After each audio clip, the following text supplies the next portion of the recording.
She's a champ. Yeah. Clearly. That's what's up. Oh man, I'm surprised y'all heard that. For sure. We in the distance. Okay. Yeah, we're live, guys. We can do the damn thing. I'm just trying to share this shit. Talking about toenail shanks. That's lit. Toenail shanks. That's lit. My goal is always to start this at like a mid conversation so that the viewers are like, "What the fuck?" It's called a hook, I believe. And I was waiting till we started to start drinking this, but I'm excited for it. What you think? Can we smoke? Can we smoke here? Or are we not? Is that not allowed? This is the smoking section. Okay, cool. So you can smoke all day. I wish I smoked in my studio sometimes for these types of things, because I would, but I have a strict no smoking in my studio policy. Mellow. Only because I burned my turntables with a cigarette before, and after that I was like, no more smoking of anything, like cigarettes, joints, none of that shit. We're not smoking that in my studio. We can do that outside of my studio. We can do it over there. You can do it right outside, but you can't. Just keep it away from my electronics, especially me. And when I say keep it away, I'm talking to myself. That's basically where I am with that. But yeah, you can do whatever you want. I'm a firm believer in. We've talked about this on this before, but you gotta if you gotta do some meth before you go to your job, but you're a functioning meth user, do it, man. I mean, do what you gotta do. Like addictions, whatever, man. As long as you're a functioning addict. That's what I'm saying. Yeah, I mean, do. I do believe. I feel like you're correct. To be honest with you. Let's talk about that. Though. How long do you think functioning addiction really works for? Depends on the drug. A pretty long fucking time, and it does depend on the drug. Okay, we talking. Dude, let's start with meth. Say you started off. You smoke meth once a week. Now you up to every night. Now you up to wake and bake on the mookie. You know what I'm saying? What we thinking? Wake and bake and meth. It's crazy. That's some wild shit, bro. Breakfast of Champions, apparently. like. We go hard in the paint at fucking 6 a.m. Like, oh man, they didn't even go to sleep at that point. It's continuous, man. My experience is that they do not go to sleep, and then they crash really hard, and then they get up and do it all over again. So I guess it's a pretty maintainable lifestyle as long as you like wake up with meth and then go to bed with K every day. That would like balance out, right? As long as you have money, man. I'm sure some people think like that. Yes, to be honest, yeah. As long as one. I think to answer your question though, you probably like say on meth, you probably got about like 6 years tops before you lose your mind. You know, like did you ever? Are you into like anime or anything? I am. I like Samurai Champloo and what's the other one? I like Cowboy Bebop. Hit me though, I might know. That's cyberpunk shit. I fucks with cyberpunk shit. You did. You seen that anime they did on that? I didn't see it. That was recent, right? Yeah, I just checked that shit out. But essentially, did you play Cyberpunk? I did, yeah. You know, cyberpsychosis, that's essentially what I'm talking about. They got like 6 years before they have cyberpsychosis and they lose their minds. That's essentially it.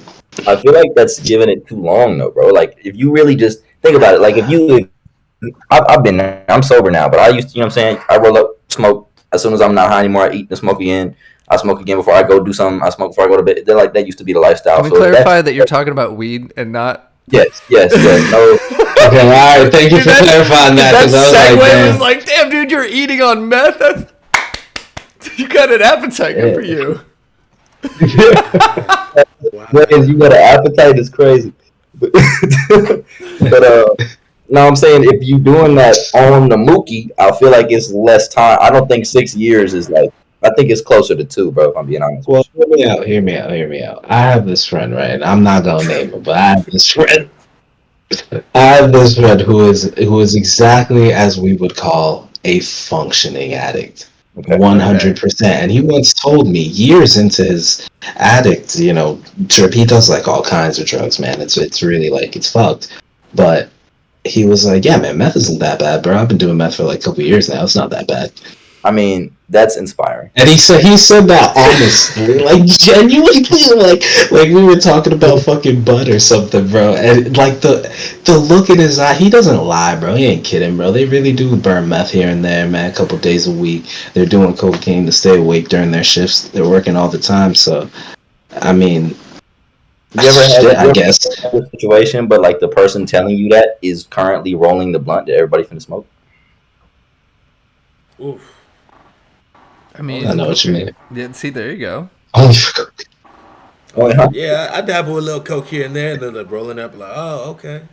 You do you, man. See, the thing is, okay, so I'm originally not from Miami. I don't say that like, oh, I'm from Miami, because I'm not. I'm from Orlando, if we're gonna be real about it. But spent a lot of time in Miami, so I've definitely been around the most fire shit. But here's the thing, I don't think my dealer's any better than Mac Miller's, and Mac Miller got fucking wrecked. So that's pretty much the end of it for me. When that happened, I was like, yeah. I'm done. Like I literally was offered it after that. I was like, no, I'm good. Just because like it takes so little, and that was kind of the end of it for me. But I also always used to refer to it as a bag of feel like shit, because that's all you ever got out of it. At the end of the day, you were a little less money in your bank account, or a lot less, depending on how much self-control you have, and you feel like shit. Yeah. It's not Because fun. I've only done that like a handful of times. Y'all ever dipped and dabbled? And what specifically? With the Not anything specific. Nah, actually never. Okay. And you know why? Do you know why? This is the craziest reason why people always like, this is stupid, right? I'm ready. I'm so scared. ready. I'm not scared, but the main method of ingestion throws me off. Like, bro, snorting it, that's fucking wild, bro. That's not weird. That's not weird at all. That's not weird at all. That's super normal.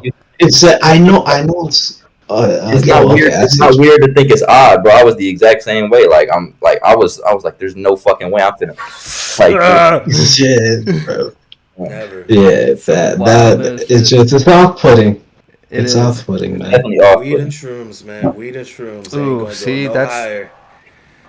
That's a win Know right your there. You get some addiction, penis man. envy. Know your addiction. Go to the fucking moon, dude. My friend literally, so my friend used to sell them, and he was like, he would just like take some off the top, because he would sell to people who didn't know what the fuck they were doing. Not me though. I'd be like, yo, what the fuck? I have a scale. Are you stupid? But he would bring me like gram. He gave me like a gram. He's like, look, I took a gram, just one shroom. I was like, one shroom? All right, I'm just gonna eat this and watch a movie. I started watching the movie. 30 minutes into it, I was losing my shit. And then about an hour later, I was in the shower, like trying not to puke. It was crazy. I was like, this was one mushroom. What the fuck? Yeah. Jeez, dude, what would Wait, be how long better did it than last? that one mushroom? That lasted for Wait, like how long did it last? almost. Between like beginning to end. I want to say it was like 3 hours. So like I did. Oh damn! Effects That's wise. it? Well, so it was like a very, like, I'm saying like the peak of like visuals and shit. Like I would say 6 hours, because I took it at like 6 and I stopped like feeling anything at like midnight. But I'm saying the effects, like between when I was like, holy shit, and then I like got out of the shower and then hung out for a little bit and came down. From those 2 points, it was about 3 hours. But obviously you can't like shorten the time of a mushroom trip. That's not going to happen. No way. Yeah, you can, man. I figured out a way. or else you're gonna be fucked up. Because if you go into it wanting it to end anytime earlier than it's about to end, you're gonna not have a great time. Wait, but I want to hear your hack, and if it has anything to do with narcotics, that doesn't count. True. I was gonna say, honestly, like when I drink alcohol, if I'm on a trip, Ooh, actually, that kills a trip. That kills. For mushrooms, because when I used to do acid and all that other thing, I don't do any of this stuff anymore. But when I used to, I went to music festivals. And I would drink hella alcohol, like drink hella beers, and I would feel like I was swimming in water. It was so fun. Like it would almost add to the effect, because my mind was melty and like floaty, and then my body would start to get melty and floaty because I was on alcohol. I was like, Gosh, shit. dude, I love it. I love that shit. But honestly, there's a time and place, and my body doesn't react the same way. So my last hardcore drug experience was, when I say hardcore, I mean like rolls, like ecstasy type shit. I went to Electric Daisy Carnival holy shit, man, I lost my face so hard, and I was like, I'm never gonna do this again. This is not fun. And it wasn't like I was like losing my mind and like I'm gonna die, but it was just I didn't remember any of it, and I went there to enjoy the music. Like I'm a DJ producer, like I went there for the music, and I was just like, who did we see? We didn't see them. They're like, yeah, we were actually front row. I'm like, god damn it. I wanted to remember that. Bro. But yeah, that was the That's the whole experience. Yeah, that was it. I was like, I paid how much for that? Why did I go there and do that? I could have done that at my house and watched TV and got the same shit for less than $1,000. Shit. Damn. Yeah, it was gnarly. But I mean, That's how it costs a lot to go to them festivals and shit. so okay, I since I'm a little bit older, like when I was like 20 in my 20s, I would just spend like the lowest amount, which is like between free and $200. But nowadays, I'm not going without going to VIP because I want a bathroom. I want like to not be in a crowd. I want extra shit. So. Yeah. Some real shit. So I mean, yeah, call me bougie, but I only go to like 2 festivals a year, if that. So I make it count. I used to go to like 30 festivals a year.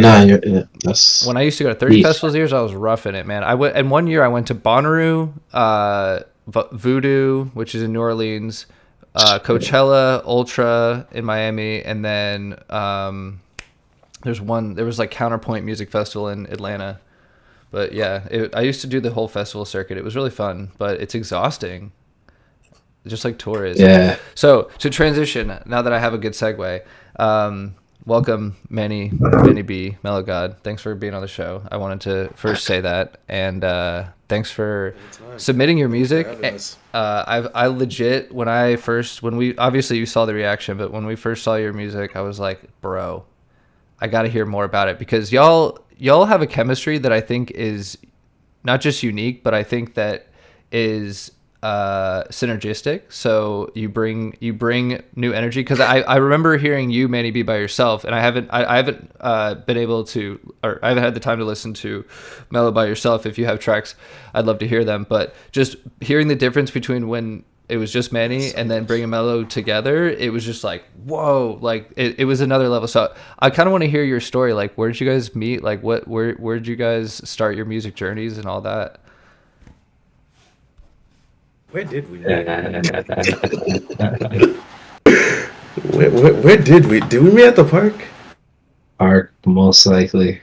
Yeah. There used to be a park around where we lived called Lakeview. Shout out LV. That was a fucking park, man. Hell yeah. Everyone who lived on the north side of our little small suburban town was in that motherfucking park, man.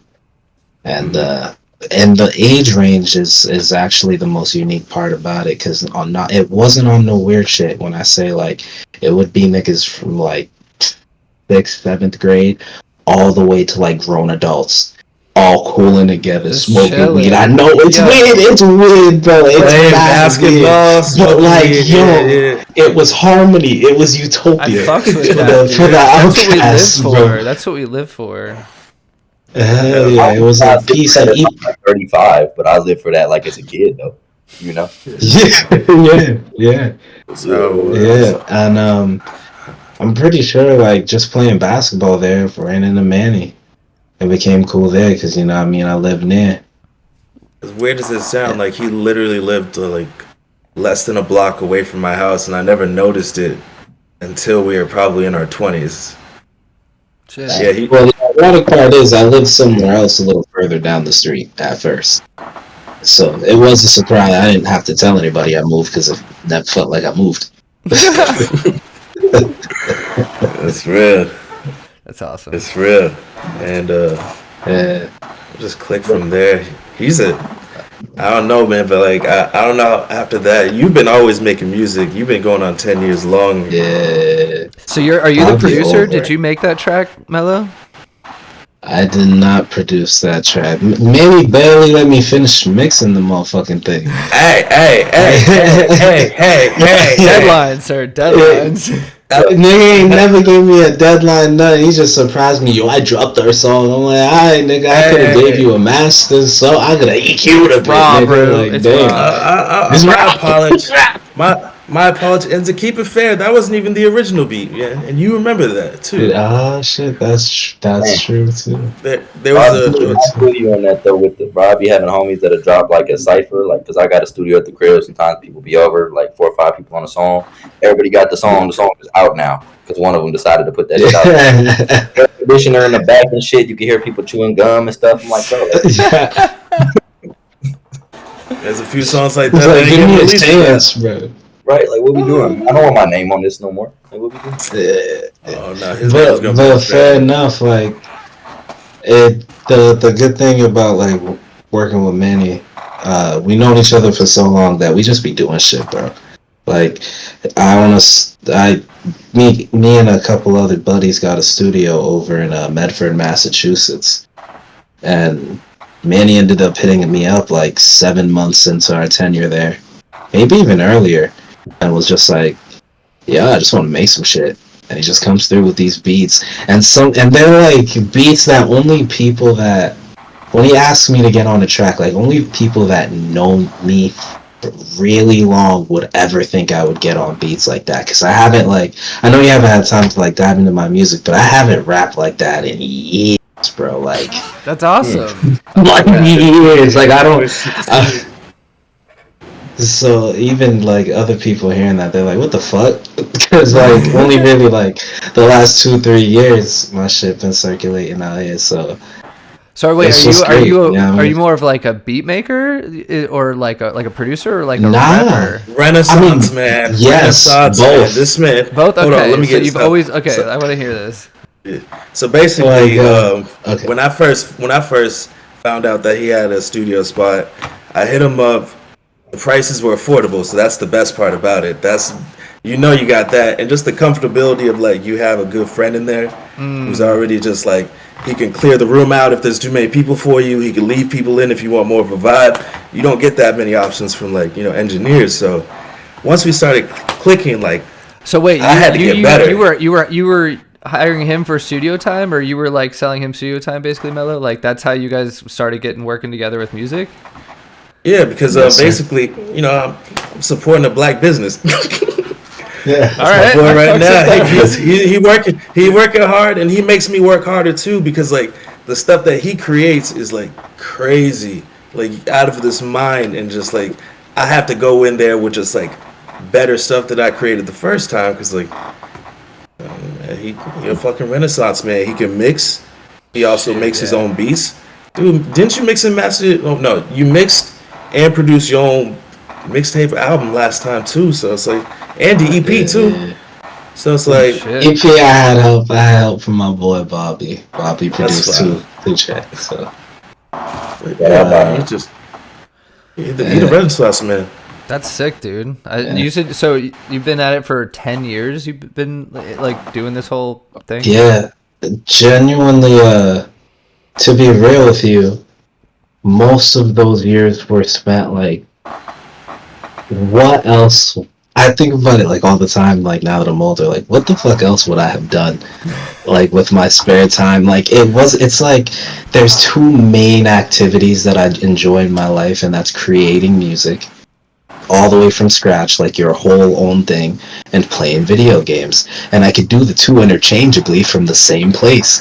So it was always like, in the beginning, like I didn't know how to take it. I didn't know that I was taking it seriously, because most people looked at me and they were like, bro, you're making beats and making songs like every day. You're actually like wild. But I was just like, shit's fun. And like that's not that was always the easy part. Damn, that's crazy. Yeah, like, but I never knew how to like make it a brand, how to market myself. That's shit that like even I just learned now, you know what I mean? And I'm just starting to even slightly apply it now, because I spent most of the years having fun. And then the studio came up because we were like, yo, if we're gonna do this shit legit, we want to have jobs that are related to what we want to do. So we chose audio engineering, because if you're nasty at that, bro, you save hundreds of dollars. You feel me? Like, And you make thousands, man. you do. But I do end up regretting that a little bit because I spent so much time focusing on being nasty at mixing, like trying to just be nasty. I'm trying to be like Mike Dean in the streets or something.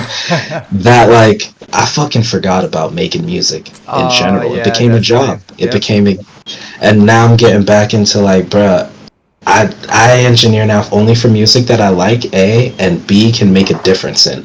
If like my touch is worth it on it, like yeah, let's work. If not, I don't need the money. It's fine. Like I'll spend that time doing my own shit now and get the brand together, all that other shit. So it's been a long couple of years, but I'd say like probably last year or so, it's been like real different. It's felt like a real career. That's beautiful though, bro. It's nice to hear that like you've been able to deliberate the time to focus on what you really know you want to and should, and like we'll call it like pursue your purpose and not just be too money hungry. Even though it is something you love doing, you love making, you fire at it, but like I have something similar, but it's like it's dope to see that you know what I'm saying, you know how to compartmentalize because you need to. Yeah. Gotta have a work-life balance, man. And I couldn't blend what I feel like is my life with the work, bro. It made it too, I don't know, man. Like, and then you gotta worry about shit like bills and shit. Nigga, fuck that. Like bills on variable income, nigga. You don't know what next week's gonna be or the next month. Like, it can't. If a nigga cancel, you're like, damn, there go lunch. Like, nah, bro, I couldn't do it no more, bro. Yeah, I'm on. Nah, I got ramen, nigga. Ramen always good. Ramen always good. Bro, come on, man. You be reminiscent. Like I eat straight now, but every once in a while that little top ramen with an egg and some Fritos in that bitch, I'm good. I'm not even. Oh wow. Okay. Be saucing up the ramen. All right, girl. With the garlic salt, nigga. Why you saying that, bro? But do you put the packets thing in it too? Okay. Real deal. Oh man. Everything is two, man. Everything is two. I don't know who it is. It was like 3 Oreos. What is it? That's because he got fingernails for 2 people. That's why he act like that. Yeah, man, apparently, bro. Oh, my bad. Just the top, bro. No, that's bro. Shout out my girl. Love you, babe. Bro, nah, y'all niggas. Yo, let me tell y'all something. They made this thing. I don't know when they made it. Nah, not even that. Now, niggas don't do that shit, bro. I don't know how people do that all the time. They do. I know. I know. But I'm saying they came out with these. You see this? I need it. You can grab this though on the internet, bro, for mad cheap, bro. They came out with these a minute ago. I'm here for the pampering, for the love.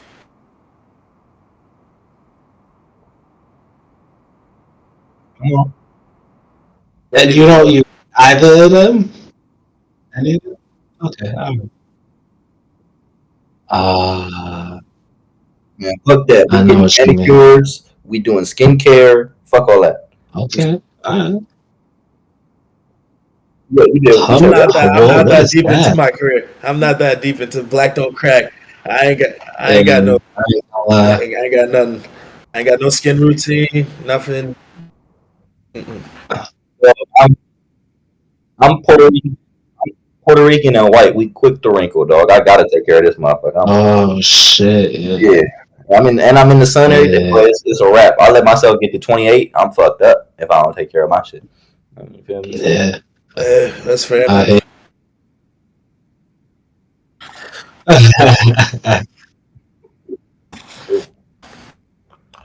Still trying. Y'all gotta get. He's not wrong. And hydrated. Yeah. Y'all really got routines. Speaking of. Major key, man. Yo, have you ever heard of a golden monkey? Like the forgotten disciple. You could turn beer into water.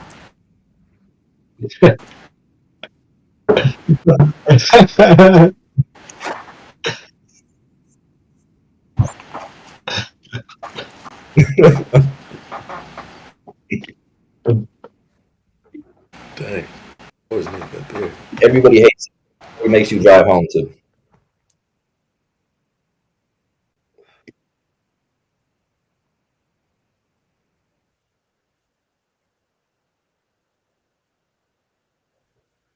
Damn. Oh shit.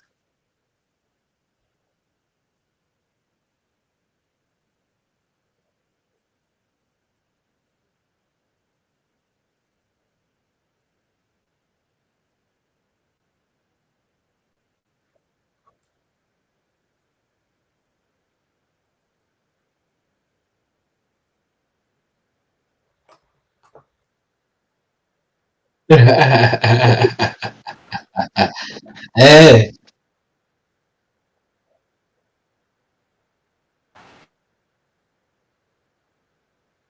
Wow. yeah. Mm.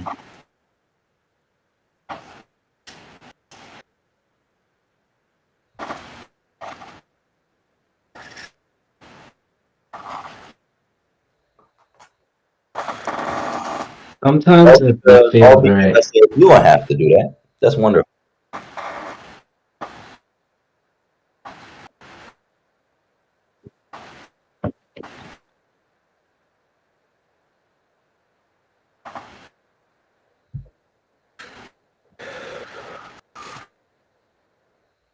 My boy Kevin.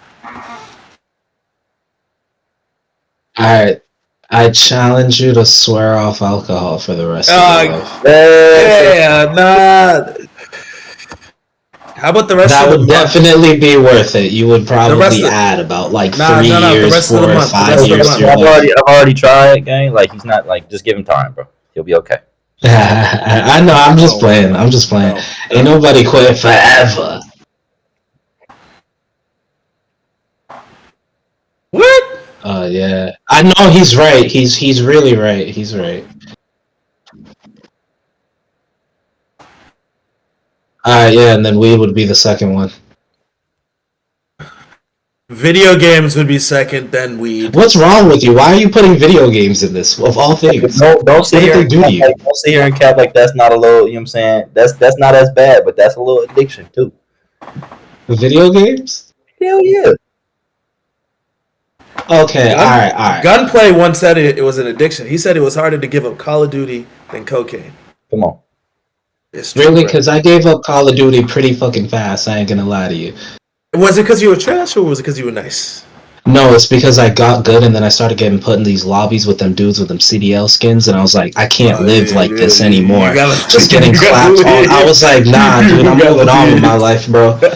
I'm done. Like, shipment's not fun no more, I'm out. Yeah, that's fair enough. That's fair enough. You got some sweaty ass lobbies.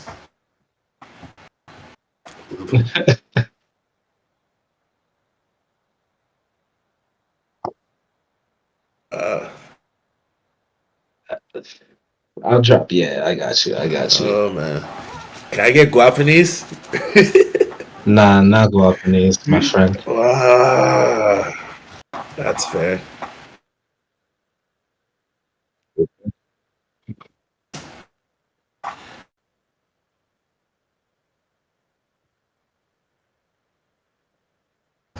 There's- That would be tough. People do that. It would I actually, be that abnormal. It'd be like a wait, do you have Spotify, by the way? Yeah. Oh, that's no. How about Apple Music title? Wait, give me YouTube. I mean, everyone has YouTube, yeah, so it's all good. Wow. random combination, bro. I fuck with Yeah, that I'm a little bit combination. I fuck with confused. it.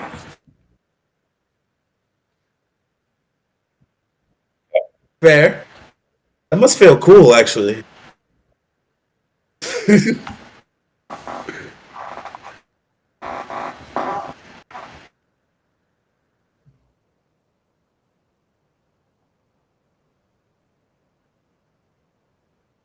Mm.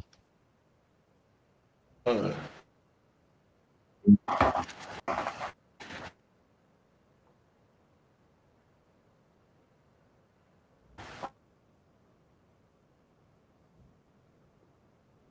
many gigabytes are you paying to Apple, man? Because it sounds like you dropping at least 100. At least. What you mean? If you download it, it's no. It's Yo, not using you cellular download. data. That's That's how we damn. live. Why are you saying damn, nigga? What you got a 64? Ah, Guess what? We do the same thing. Aha. that's crazy. Yeah, Whoa. yeah, that's all that Damn. matters. I still can't believe that's a thing now. That's a whole stigma, man. It is.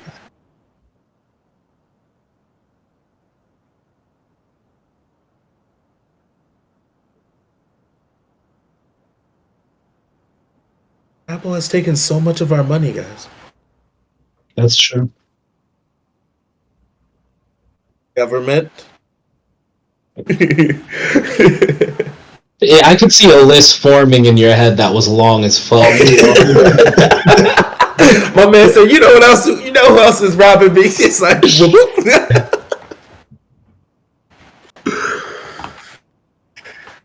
nah, man. We all do. We all do. Oh, He said it. God. About it. Yeah, shoot it. Yo, That's same, something bro. else. It's a true and honest philosophy. Like, honestly, if money ever is a problem, man, find a way to make more. Hey, bro, when you don't have it, go get it. The fuck is wrong with you, bro? Yeah, Hey, you're not wrong.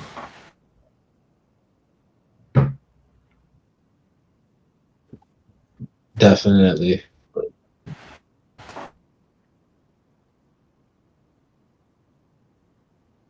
Thank you. Yeah.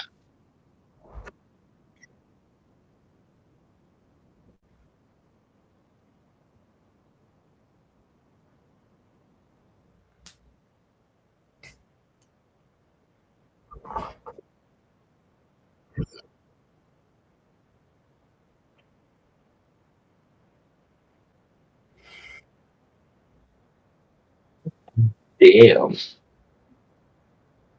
My nigga's grinding. Mm. Oh yeah. Wow. Jesus.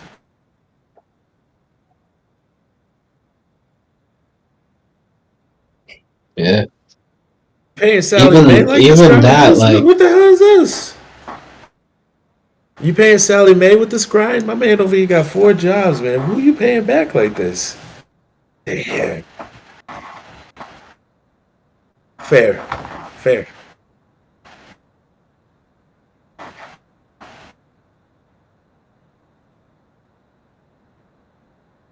Oh, wow. yeah.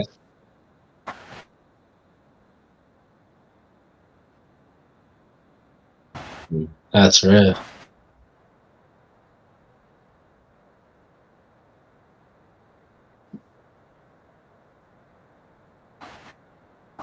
Damn! Why does nigga say damn? I'm like, damn. A lot of people do that. Hey, Even Starts up again tomorrow.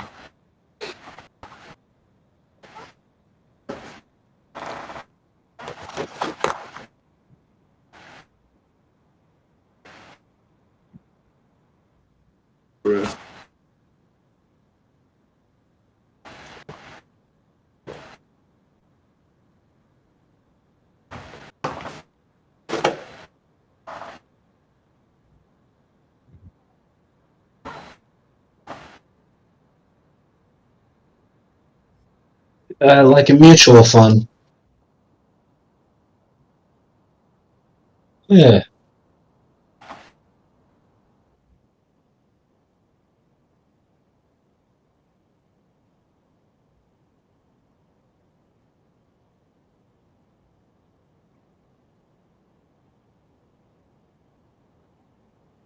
Damn.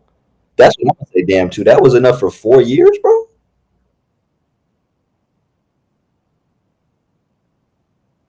Yeah. College? So we about to have so much. About to have so much. Damn. Wait, you graduated high school in 2012? Oh, same here, dude. Yeah. Thank you.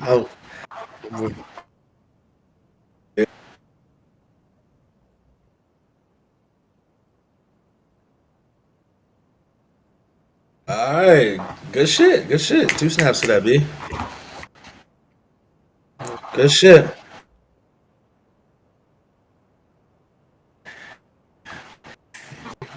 Wouldn't say we're lying on resumes.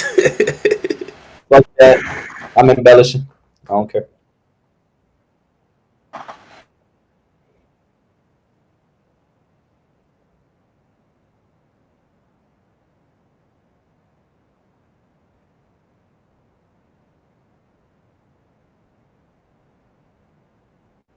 Yeah.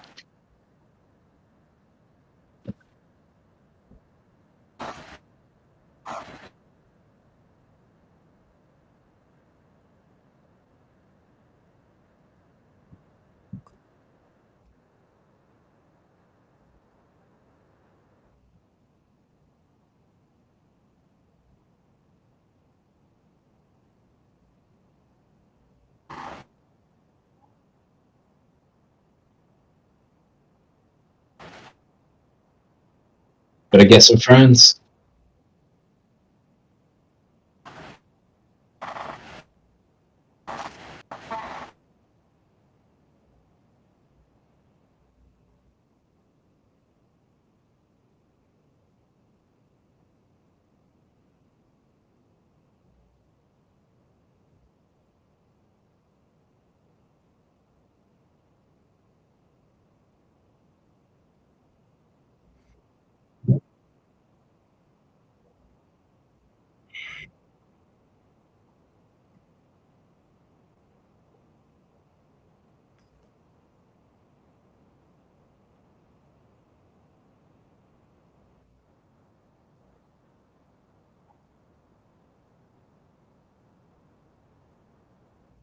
Damn.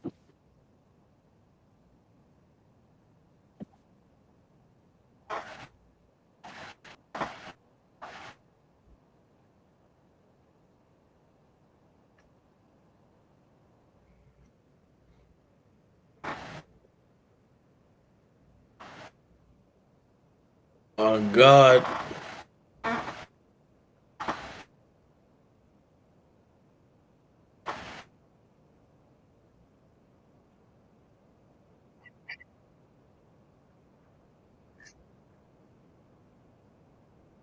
There's something to be said for that too, because I know a lot of people who just want to know everybody, and that shit is a waste of time. Like it's not about playing the numbers game. Like, oh, I'm trying to meet everybody, so it's a who I know thing, and I know everybody in my fucking city. Nobody gives a fuck, bro. If you know the promoter, if you know the A&R.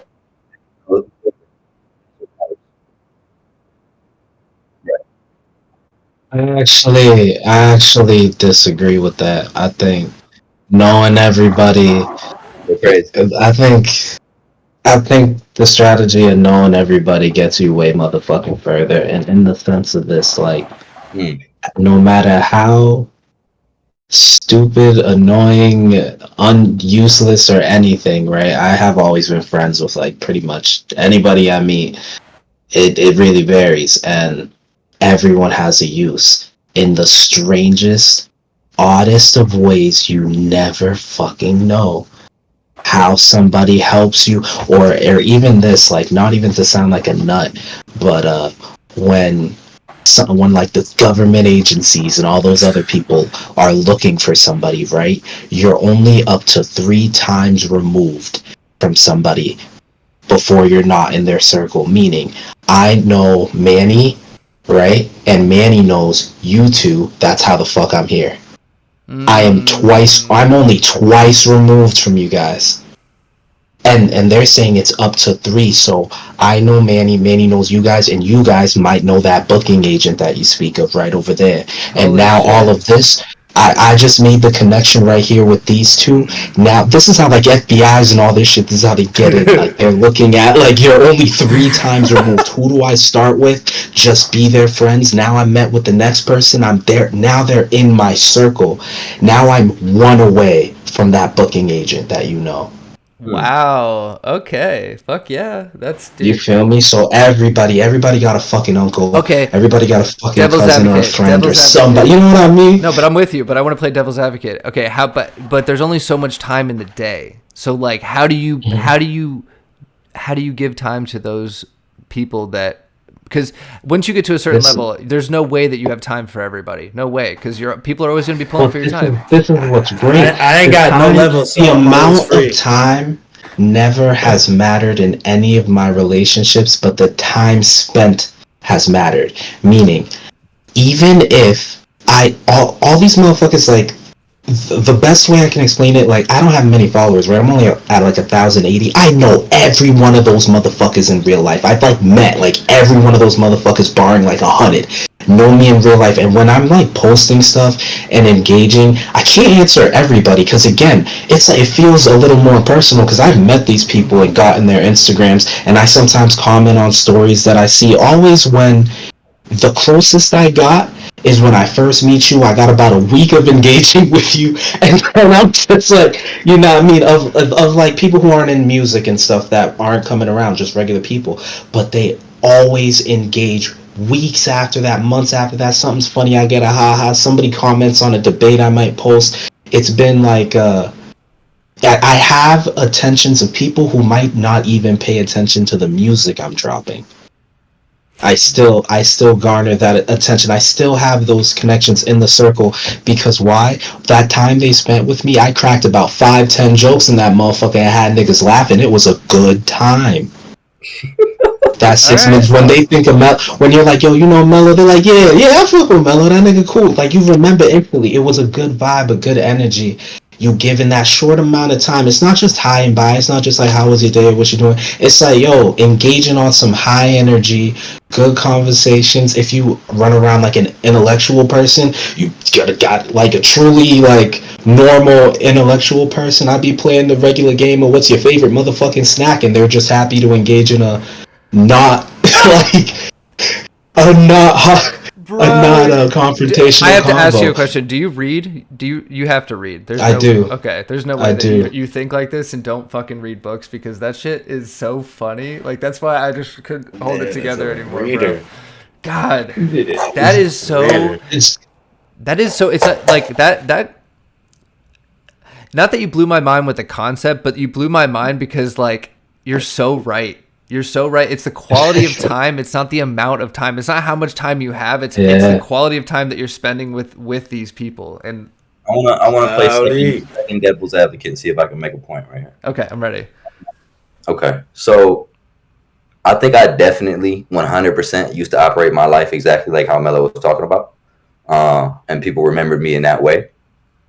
And I found, at least for my circumstances, that when I wanted to do a lot of things, I found myself giving or prioritizing other people's time a little bit. So I started moving a little different. I started moving in a sense where now I spend the majority of the time with a much smaller circle or just to myself working on my own shit.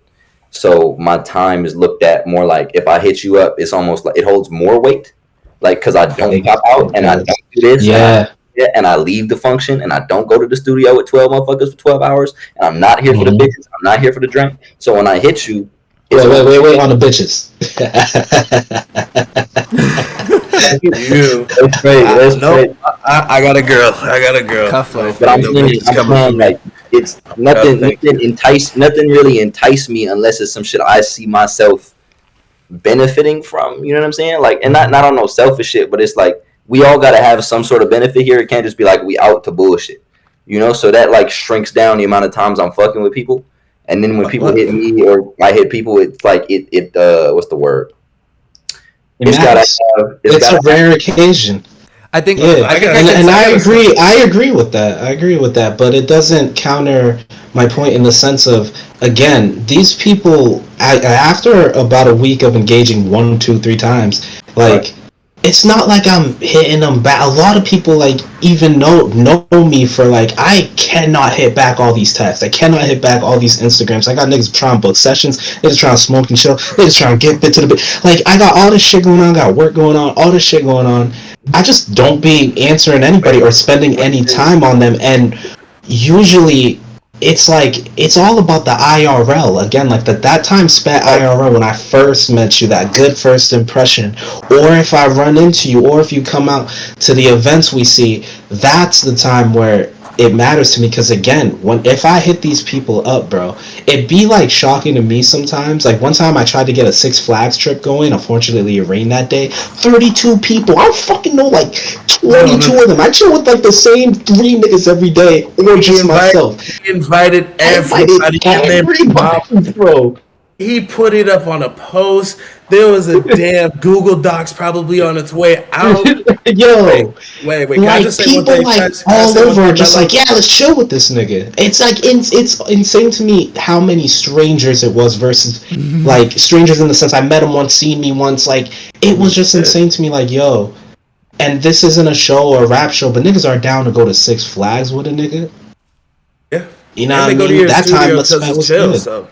Yeah, like the studio vibe. I got clients going, you can't even smoke inside, but I got clients that tell me like, yeah, there are other places that are like a little more fancy in terms of like bigger booths, like, you know, the big, you can have a whole band in there, just like a lot of shit going on. But they were like, ours feels like home. Like we made not home in the ghetto sense of like bad equipment and shit, but home in the sense of niggas get really creative in that motherfucker. Like the vibe is right. We don't judge anybody. I just did. It's energy. I just did gospel the other day, produced by the guy who did Shaggy's Boombastic. You know Shaggy, it wasn't me, Shaggy. This guy does music for Protege. He's a Jamaican, very prominent Jamaican producer. Sends these Jamaican gospel artists beats, and next thing you know, I'm working. You know what I mean? I'm doing gospel. I'm like, nigga, and they're so happy and comfortable and enjoying their time that I'm like, again, it's the time spent. These niggas, I welcome them with warm arms, you know what I mean? The energy's good. I give advice where I can. I show that I care. When in reality, I mean, I'm sorry that this is on the air. I don't give a fuck. Not about gospel, nigga. This is like, I'm like, you know what I mean? This isn't even my genre. But these guys have like. They were nice and good people, and I tried to be helpful and made that time spent matter. Other engineers, you walk in, they do their job, you out. And you don't even get a final mix. They were sending me shit from studios that are way more prominent there than ours after our first session because they were like, bro, see what you can do with this. In like fucking not even 5 minutes, all I did was pan his fucking dubs and add a little reverb. And these niggas was like, don't be commercial like And I was like, bro, maybe you just didn't give the engineer enough time. But they were like, nah, we recorded in like 40 minutes and it was a 3-hour session, bro. He just didn't care. Like he didn't see us as like big artists. We didn't matter to him. We paying $100 an hour over in Atlanta, and it didn't matter to that guy because who are these guys? They might never come back. They from Boston. It's whatever. That's crazy. It's just that time spent. That's crazy. But so like I think, and I don't gotta answer them niggas when they text me God bless and they text me their good morning praises. I don't answer them niggas, bro. It doesn't like, bro, I got too much shit going on, and they're not gonna be offended by it because they know the truth. It's truly like you like you say, bro. You got your own personal. You gotta get to the bag. You got your own life to be in order, and when niggas be grown, they understand that. Niggas pass about like 22, 23, they don't be bothering you when you don't answer, and they're not like, you don't fuck with me. Typically these days. Dude, that was true facts. I don't disagree with that at all. I think we kind of hit the same point, just from different, from different angles, perspectives. Because I definitely don't discount like the first time spent. You know what I mean? Like I meet you, okay, boom, boom, we do this together. Okay, this is why we met, so we gonna link for this. Like I just started working at a studio as an engineer. I've been engineering my own shit forever, but I just started working as one. And like probably, I don't know, I've probably done over 500 sessions, but at least 3 or 4 of those people I'm like tight with now. I make music with now. I sometimes like when it's an event that I know is worth time, I'm going out with these people. You know what I'm saying? So it's like it's not like you saying it's not everybody, but it's definitely the ones that click, the ones where the energy is right. It's But like, I mean, the ones that click get your time. Those are the ones you hit up and you're like, yo, we going to the studio. People about they shit that really resonate with you niggas. Like Manny, for me, like, you know what I mean? Those are the people that I mean, Manny, we don't see each other for months in between. You know what I mean? Maybe 2 months or 3 months in between. And it's always the same good time, bro. Like, if that time spent, man, that's why we friends, bro. We don't gotta call each other every week. I He got a knows homie. we good. I got a homie who from Thailand. He left in March, got back 2 days ago. It's like he never left. Yeah. You know when you fuck with a nigga, That's be hard. really you got That's a bond hard. with like a person that be like that. That's hard. You know what I mean? And if it's ever not, you know that person ain't really they can't be in that inner circle that you speak of. Right. And I gotta say though, for Mellow's just studio and his space, like you can go in there and they won't even be a session going on.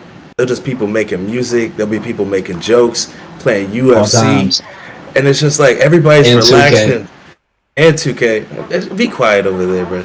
Basically, you can't play none of that. But basically, you come in there. I come in there. I try to make a beat, have fun with it. He does whatever he wants, and it's just like you can come there and just chill, meet some random people that probably won't meet again, and it's always a vibe. And I thoroughly You enjoy will it. if you pop the fuck out, bro. You don't be popping. Hey! You see, man, what had happened, right?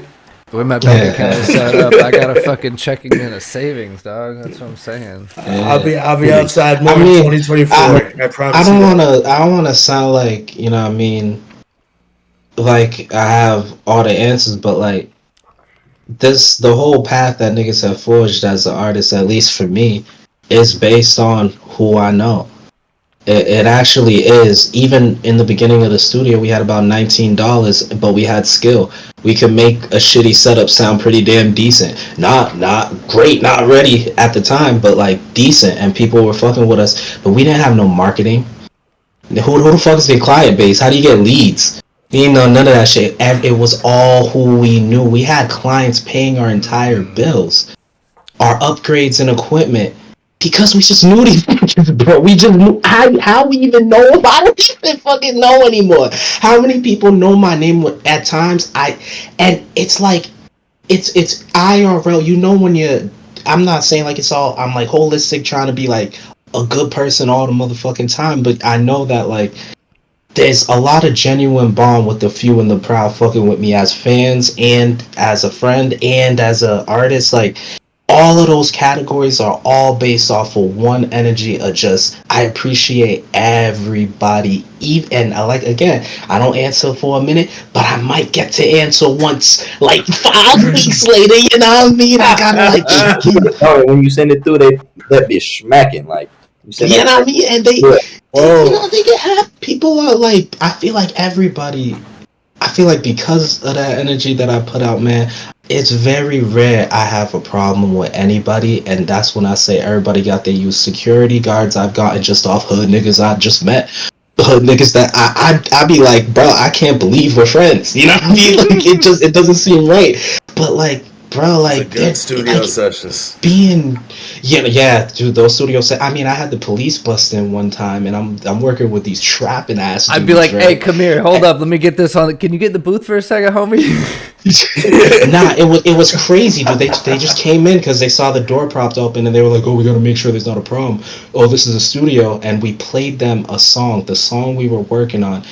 God bless the irony, right? The song we were working on was a song about fuck the police and killing the police, and they played the fucking song and took a little video doing a little dance in front of me. It was insane. I'm like, this is like, it's so cool because you get to put this as part of your legacy. I get to like tell you about this. That's and so tight. Those guys have been nothing but awful to me. I will be genuinely honest with you. Working with them has sucked all around. Genuinely not great people, but just knowing them, you know what I mean? They get views on their shit. They get plays. It's been they've had, you know what I mean? They've done their genuine good part in my life. I think I can sum it up in a pretty easy way. I think the biggest thing is to go out or show out when you go out. Like make a point to be on your shit when you're out there doing your thing, because we all have our points as artists that we just we need alone time, or we need time to recharge, whatever that means for you. But I think that but you want people to come to your fucking shows. that's the thing, though, is you have to put on a face. Like, good luck. It can't even be putting on a face anymore, bro. You gotta fucking. No, but that's what I was gonna say. Like, man. it starts with that, and then you have to like it. You have to actually enjoy spending time with people that you like, and that's what I mean. You have to show out when you go out. It's like, I'm going to have my moments, my personal moments behind the scenes, if you will. But for the most part, if I'm either on stream or if I'm on Instagram, because I consider that going out, like I consider that like being active. Like if I'm going to go to a show, if I'm gonna at least like not dress up, but I'm going to at least like put thought into my fit. I'm going to like clean myself up, and then I'm going to like be presentable, and I'm going to be memorable in the sense of I'm going to just be a good person and try to add as much value as I can while I'm out there, because again, it's the quality of the time that I'm spending, because I don't go out often. I don't engage with people IRL often. So when I do, I make a point to make it a quality engagement, so that maybe not now, but maybe like 5 months down the road, something ends up happening from it. I have a perfect example. I ended up talking with people from the NFT community that I'm a part of, and all because we all share the same interest in art and technology, and we all have one of the same NFTs. We met up. We ended up like hanging out, having a good time at a brewery, and then one of them works for the Dallas Mavericks, and he can get me tickets to go see the Mavericks when I want to go see them. And I was like, just it's those little things that like. Maybe not now, but that was like 5 months ago. But I can still pull that trigger, and I can still call in that favor, and I can still count on that person to be there because I've engaged with them and I made an impact early on. And that is what I think is a good takeaway from what you were saying, is that when you're, because I think it goes without saying, is that you have to at least put yourself out there to get heard, to get fans. Like there's no way that you're going to be any sort of musician and not go out there, not put yourself out there, not post, not like just be out there. And you gotta give. You gotta give before you take it with everybody that you meet in life. And that's the one thing that I'm trying to give is like, I'm an entertainer. I will entertain you. I'll make sure the time spent in my presence, bro, if we're at the DMV or we're at the grocery store, we're having a fucking good time, I promise you. Yeah doesn't matter where, bro. Like we have to have a good time. Life is too short not to have fun, though. Like that's kind of my thing, and I love that you brought up legacy, because that's literally the reason that I even decided to pursue music in the long-term sense. In the short-term sense, I just love the way that you can not control people in the sense of like mind control, but like the way that you can influence emotions, because I want to connect with people on a level that people like hear the music and they're like, oh, I totally get that. Like that same feeling I get with the artists that I enjoy it, or I want people to hear a sound and be like, oh my God. But you don't get that without putting yourself out there and like just being genuine. And I've done both. I've done the salesy part where I'm like, listen to my music. I'm a DJ. Listen to my I'm a producer. Listen, have you heard my tape? I'm not a human. Yeah, exactly. That's why I say it like that. It's because people sense that it's desperate. Hey, fam, check out my new mix. So and I think that people like you don't have to. Don't send that, please. People get that shit. People just sense it. And I was like, why are people not wanting to be my friend? And then now when people approach me like that, I'm like, oh, I get it. Ooh. Yeah. It's tough, man. But that's I think that's where being genuine is so important. And that's where it counts. Yep. You know what I mean? I actually am against sending people music through the DMs. If I could not capture your attention in passing enough for you to click on my shit, I ain't marketing right. You know what I mean? I ain't asking for that motherfucking favors. Like, you gotta look at my shit and be like, oh, I want to click on that nigga shit.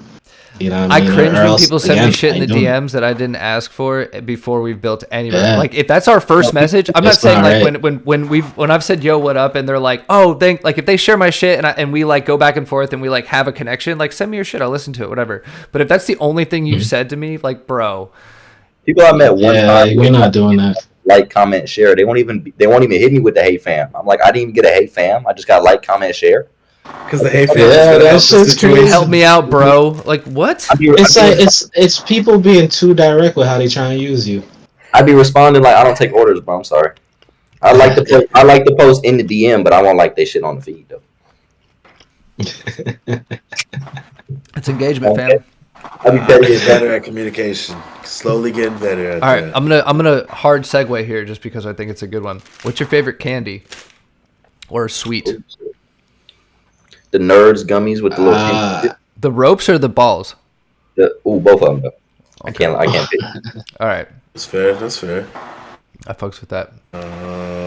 What about you, Manny? It's gonna be between a Butterfinger and the gummy worms.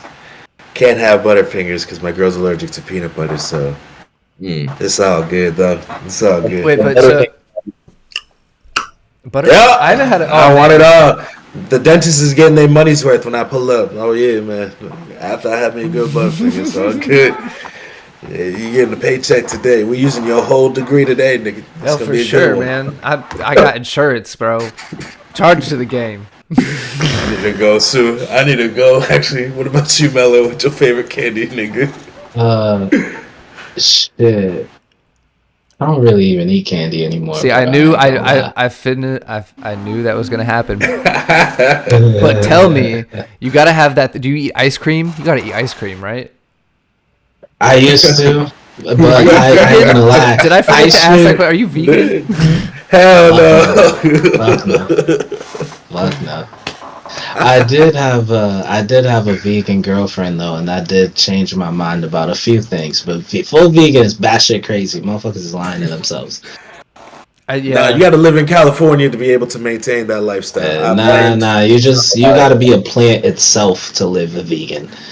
You can't be no fucking human dude. California got more shops and opportunities. Like, I'm not gonna lie, Mello making a point because the full vegan shit is like, bro, half of that shit is processed. My girl's vegan. Half of that shit is processed, and she know it. You know what I'm saying? So it's like it's debatable whether or not it's even worse or worse for you than being, you know what I'm saying, just regular. Because, like, bro, I be looking at some of the shit she cooked. Not even some of the shit she cooked because her cooking is fire. But it's a place out here. I'm in Cali. It's a place called Doomy's. That's like vegan soul food. Like, bro, it'd be like the shit look like so you take a po' boy or take like some like spicy fried chicken or some shit, right? Like that's already, you know what I'm saying, fried up, greasy, boom boom. But now it's not even real chicken. Now it's not even real shrimp. Now it's not even real like what am I doing with my time here? You know what I'm saying? Like I'm just eating. Yeah. You feel me? I'm eating cardboard. It's like a salad from McDonald's. It's like the scene from The Matrix when he thinks he's eating the damn chicken, but he says it's not real food. Yeah, That hurts. That's rough. The It's rough. Matrix thinks. you have it right on the nail because that shit is like weird, bro. Like, I mean, even I figure like I am gonna try to aspire towards this, but I've come to learn that it's truly just a raw food diet in the sense of like the best human diet everything has to come straight from the motherfucking earth. And if you do eat meat, it ain't every day. But you know, I can't live like that now because I like life. I don't know, but like I like going out to eat Okay, shit. so now I gotta know. I mean, regardless. Do you consume caffeine? Like, are you one of those people that are just like raw No, dogging life? I don't. Like, oh, I fucking knew it. Fuck no, I was high like 10 minutes ago, man. I just stopped being high. Okay, that's a given. That's all right. That's a given. All right. But I mean, like raw dogging life in the sense of like you just like are motivated and shit. Just on like you wake up, you're like, let's fucking get this shit.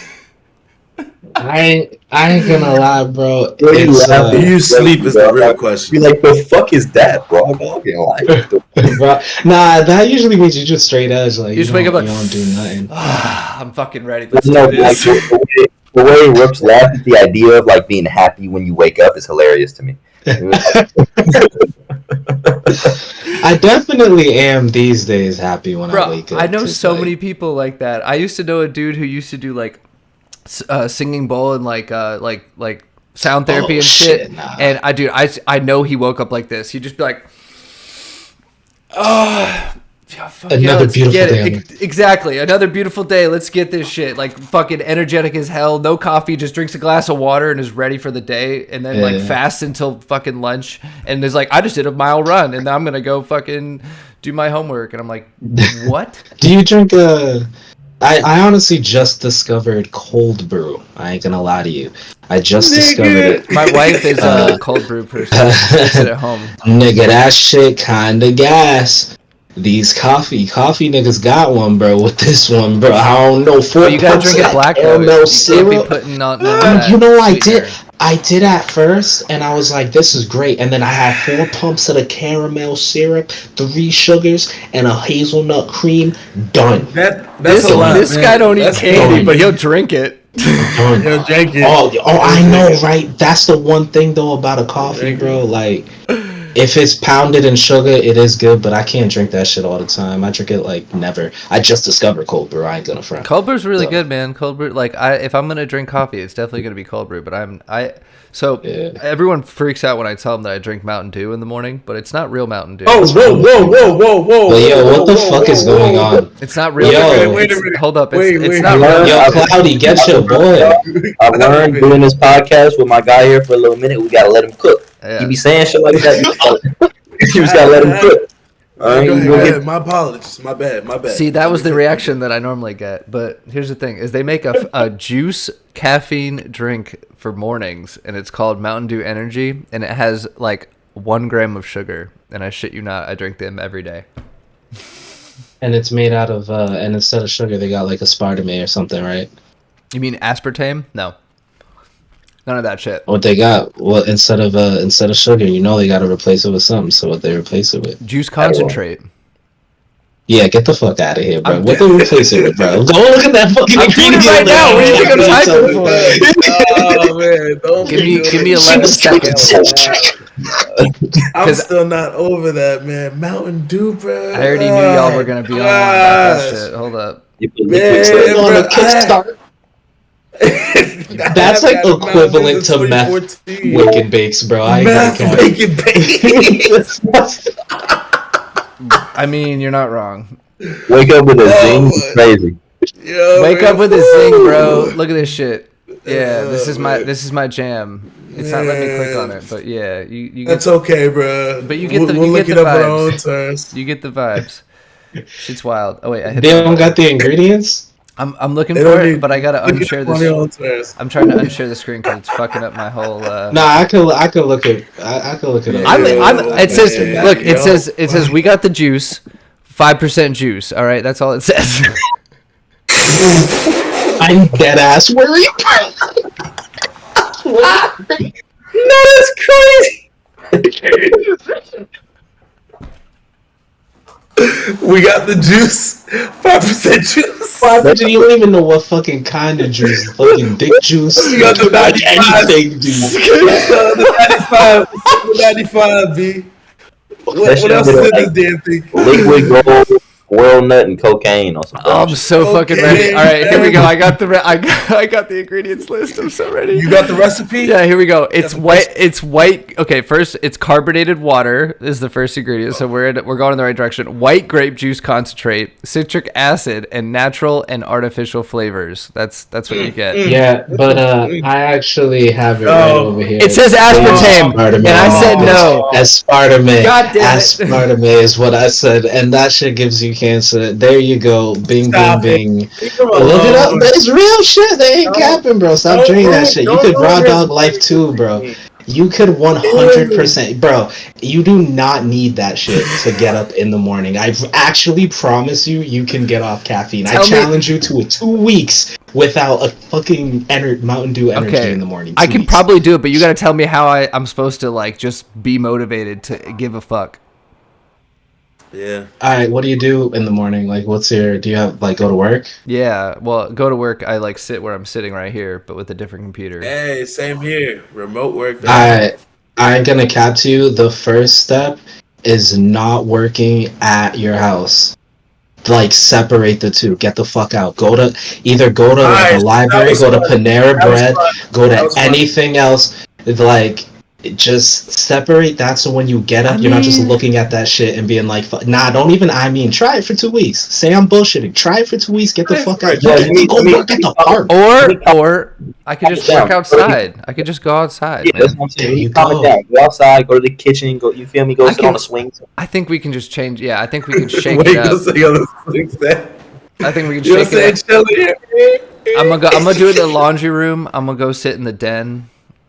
Nah, bro. Either outside or like anywhere I else. thought you were about to hit me with like, yo, you need to go for a Yeah. fucking run in the morning. You need to do some exercise, but you're like, Yo, nah, man, get the see, fuck That's out. what that's what I do. That's what I Nah, do. yeah, no, bro. It becomes you like don't even notice it, but like if you're in the same if you blend that work time and your leisure time together, especially in the same area, your brain doesn't differentiate the two, and your work becomes life. And when you're whatever your work is, if it's not related to, whatever you really care about in life, you're blending it too hard together to the point where you're like, life sucks. You wake up, you're like, life sucks, but work is not your life. It has nothing to do with that. I But think, now it's okay, like in the so same I place. agree with you. I agree with you up until the point that I actually enjoy what I do for work. But I think the whole like caffeinated thing is just I can get so much more done when I'm caffeinated. Like I can get so much more done if I snort cocaine. so you get it. Like, but why would if you I need mean, if you you get need to it. get more shit done, just snort like. Okay, fair game, bro. I get No, prescribed no. Adderall, right? I don't even take Adderall like one time a motherfucking month, bro. But I do Them know blue truly Damn, I'm the motherfuckers. only in my one heart. that don't have none. Yo, I Them only blue have Yeah, bro, one. you gotta One, two, get you some three. ADHD, bro. You No, no, gotta no, get no, you some no. I got ADHD. God. I'm straight B. I'm I don't straight. even. But nah. I don't even got have- POT, baby. That POT. On G-O-D, But you got I got PSD. POT. I got You got trauma. Fucking trauma. I got no I'm saying, okay, so with the Addy situation, I don't have ADHD. I be having shit to do, and my girl have ADHD. Mhm. So you know what I'm saying? When it's like, for example, I got this tape I'm trying to put out, and I need that bitch uploaded, and I need to mix 10 songs in like 2 days. Hello, little blue friend. You know what I mean? See? But like, but aside from shit like that, like it's not. I don't ever treat it like a necessity. It's more No, like on the, okay. okay. Let me We just definitely like, have the equalize it. same mindset on the Addy. Whenever I have to like stay up for like 3 days to do Like, one, like whenever I gotta do a quick job, bro. Yeah, like fuck it, bro. Like pop the I bean, don't. bro. I don't Let's get it take. done. I don't take Limitless. caffeine or There's no need- Adderall on the weekends. I think that would have been a really good thing to say. Because Yeah, but 5 days a week is Yeah, the majority of the you week, should've man. said- Don't like you can't Nah, get around leave it. him alone. Caffeine is a necessary. I'm trying to change this nigga's life, bro. Have This you nigga- ever worked a desk Almost job? more Have you worked a grateful. desk job? I just have to ask. Have you worked like a corporate desk job for like corporate America? Like paper pushing, doing shit that literally has no meaning in the world, but you know he's on some real stuff. that a company just pays you to do it because they need it done. Like in a way. Let me hit this one because I've been doing this with bro for a minute. Let me try something.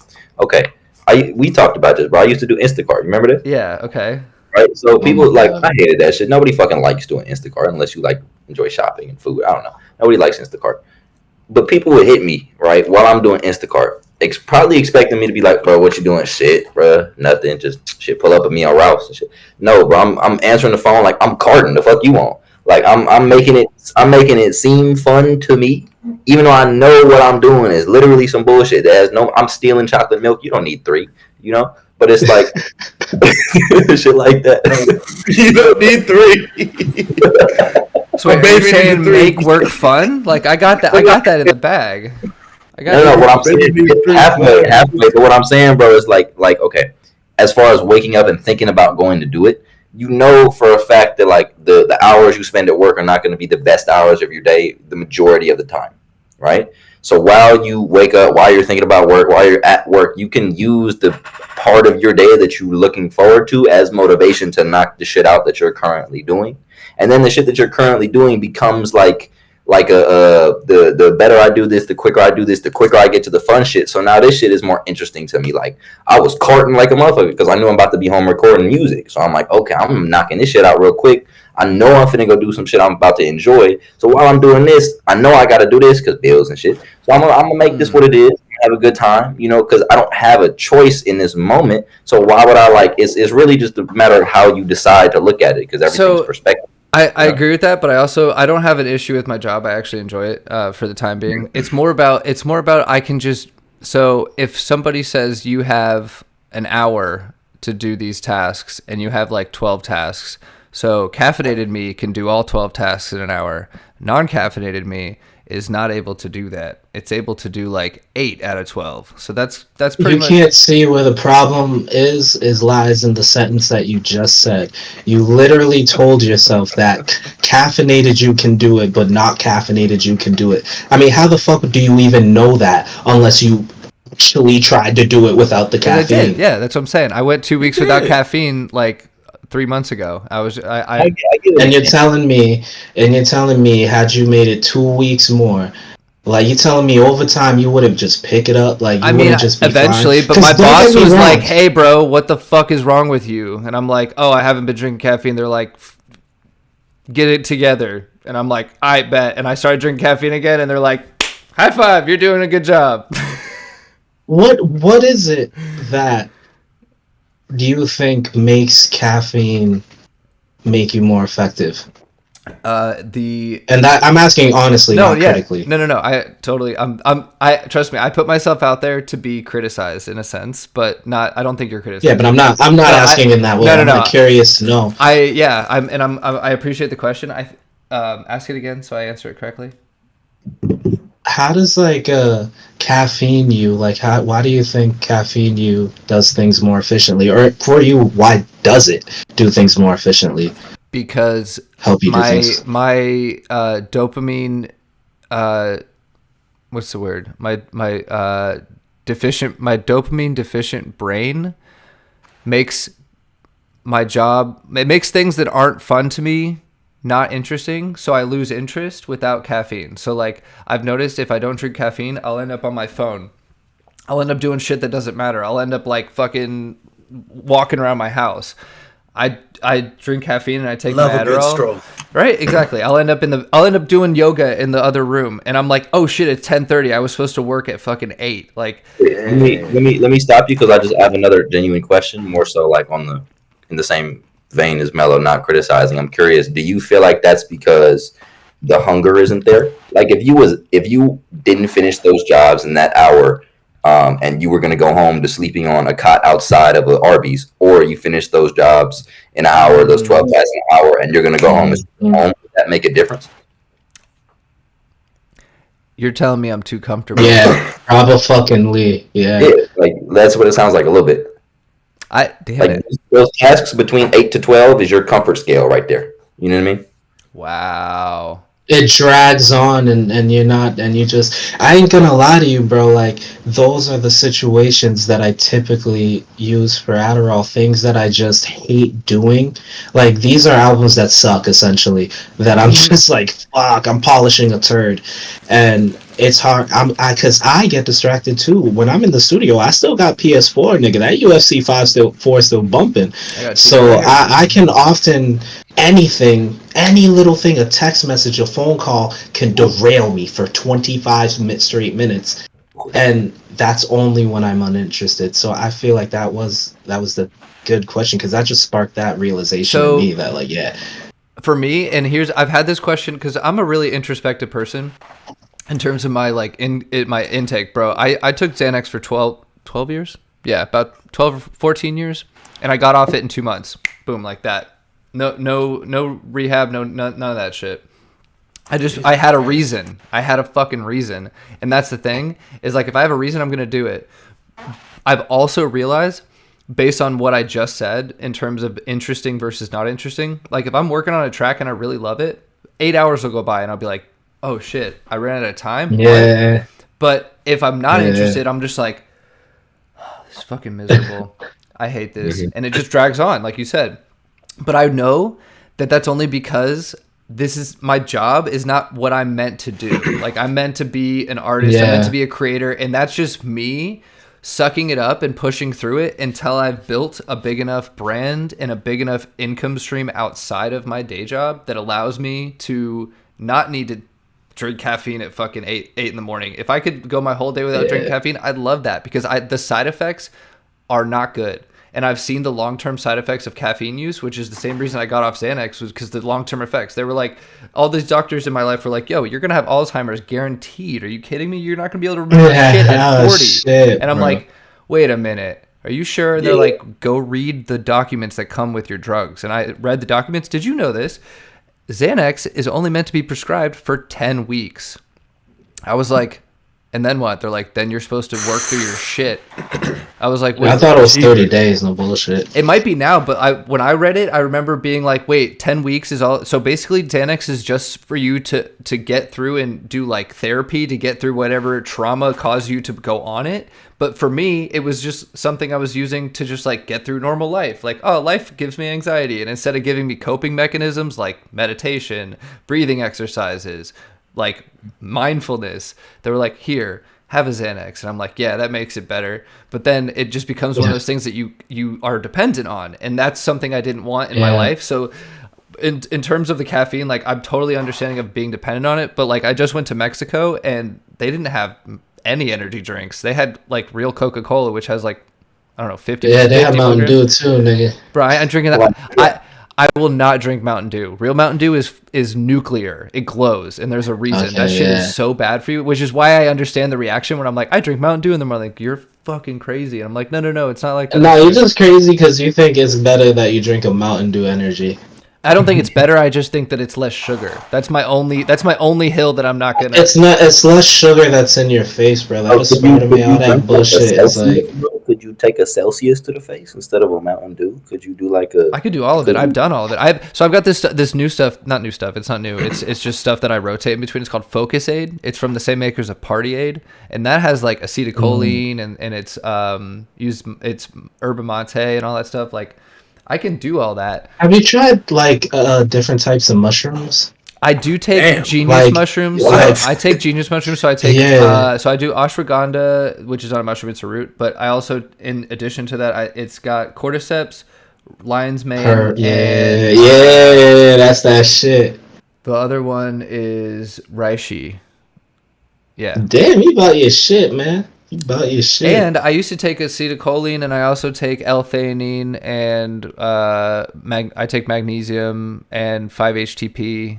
And like all these supplements and shit, but you know what? Bro, you can fuck around and bend metal with your mind. You're not wrong. I actually have split water before. I'm just like, it's crazy shit. They call me Moses, is what they've all part of the Red Sea. Why do you vape? Why do I vape? Yep. Yo, it's a real shit. I'm gonna tell you this. This is real. What I'm about to tell you is real. When I was a kid, vapes came in huge mod boxes. We used to get zero nicotine. Actually, me specifically, I used to get zero nicotine, crazy flavors, Airhead, all this other shit. Stopped vaping because I wasn't addicted. What's the point of it? Whatever. Years later, somebody handed me a Crave. Mm-hmm. You know what that is? I think it's one of those. Right? It's this shit right here. Oh shit, yes. Yeah. One of these, bro. I hit that shit a couple times, bro. I'm not kidding. I don't even think it's nicotine. Whatever is in those things is some of the most addicting things I have ever. There is nothing in my life that has a hold on me the way vapes do. To the point, and it's not even withdrawals or anything. It's like this. It's like you crave it, bro. I know exactly. And it isn't even the handheldness. It's like literally like I just need to hit a nick. I need to hit it, and I'm starting to think it extends further than nick. That these might be blended with something else that gets niggas hooked. Because in attempts to quit, I tried to replace them with cigarettes again. Believe it or not, because the inconvenience. No, listen, hear me out. The inconvenience of smoking a cigarette. Right. The inconvenience of smoking a cigarette. I got the same shit, but it don't work. It don't, bro. I can drag the whole thing till I'm sick, and the nick sick from the cigarette has no correlation with the urge to smoke a vape. None. So the only reason I'm still vaping is because I can honestly, truly say, bro, I'm definitely addicted to that shit. I'm not gonna lie to you, bro. I felt the exact. It goes so deep as to say like you addicted to the. Yeah. You feel me? But like, this would happen with me. I'm every day. As soon as one die, I'm at the smoke shop 2 minutes away. I'm back with it. I got 3 on me at all times. I'm that person, right? Mm-hmm. Give me when was this? Probably like 5-6 months ago, right? messing with this girl. She's like, why you do that shit so much? I'm like, I kind of say what you say, basically. And she's like, she bitch check. She's like, so you kind of pussy then, huh?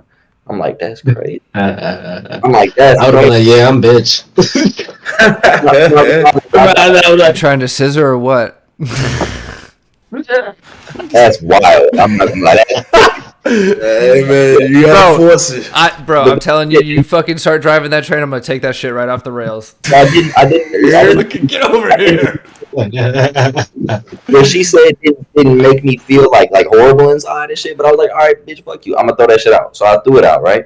And I stopped buying my own. I was cool. I stopped buying my own, but I was still hitting the homie shit whenever I'm with you, right? And then I'm like, I told one of my friends that I had quit because I stopped buying my own shit. And it was the same day I was just with somebody else, hit they shit, and then the person I'm on the phone with, the homie, I'm like, I quit, boom, boom. He's like, so you not hitting none of your homie shit? I'm like, nah, I just did that today. And then he said, oh, so you a bitch. I'm like, I'm not doing this shit no more. We're done. I'm not doing this. So that phone call is what made me stop. And it was like, I literally, I know the feeling you talking about, bro. This is why I'm so adamant on it. I promise you it's mind over matter in the same way you preach. Oh, yeah, definitely. Definitely, but in the same, and I don't mean but as an excuse. I know that it's an eventuality before I man up and just get rid of it. But the thing is, like, it is not on my top list of like vices. You know what I mean? Simply because it's the hardest give it up one. For 2 weeks. I know I should do the hardest one first. No, let's start tomorrow. Let's give it up for 2 weeks. It's just like it feels like the most harmless in the current. Okay, but hold on. How are you gonna? Okay, but I know you were just inquiring. But would you agree that that's as bad as an energy drink every day? Nah, I would not. You're saying it's less bad. Yeah, I'm genuinely sure. Like, honestly, aspartame to the whatever the fuck is in that thing. Give it a year, bro. If you're smoking like burnt coils and shit, and you're smoking metal all the fucking time, yeah, that's on you. But like, if it's just like on some vape shit, I'm pretty sure after a couple years, your lungs will re-heal. Like they're one of the most regenerative organs in the body. When you were telling me about the mod, I have a vlog of me going to conventions. I used to front like I had my own vape shop, and I would go to vape conventions and get a bunch of free fucking shit. I have gallons of this shit. I had to throw it out because I had so much shit. And I quit. You know how I quit? I made myself sick. I used to have those stupid what do they call it? Jewels? With the mango jewel pods, bro. I used to fucking wake up and just a strawberry Bud Light. It's a strawberry Abita. Oh, okay. I fuck with that. Yeah. We have Strawberritas, but I never heard of a strawberry beta. So it's Abita is the brewing company. So that's the Abita. Oh, wrong. That way. Abita is the brewing company. Is that a local? That's a Texas local beer. L.A. or no, L.A. Louisiana. Sorry. L.A. I was about to be like, L.A. be making beers. No, L.A. be making weed is what they be making. Ooh, hell yeah, Cali weed. There's nothing like Cali weed, bro. I've smoked weed from all over the country. Like, I know I got people who do what they do, who have made a trip up to San Francisco to get the shit.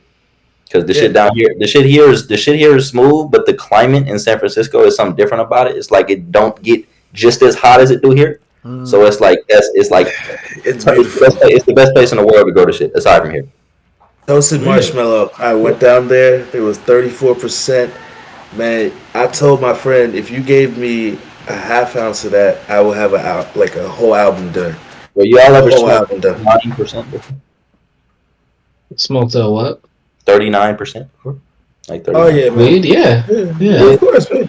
And I'm not saying as in it's some regular shit. I'm saying I died before, yeah.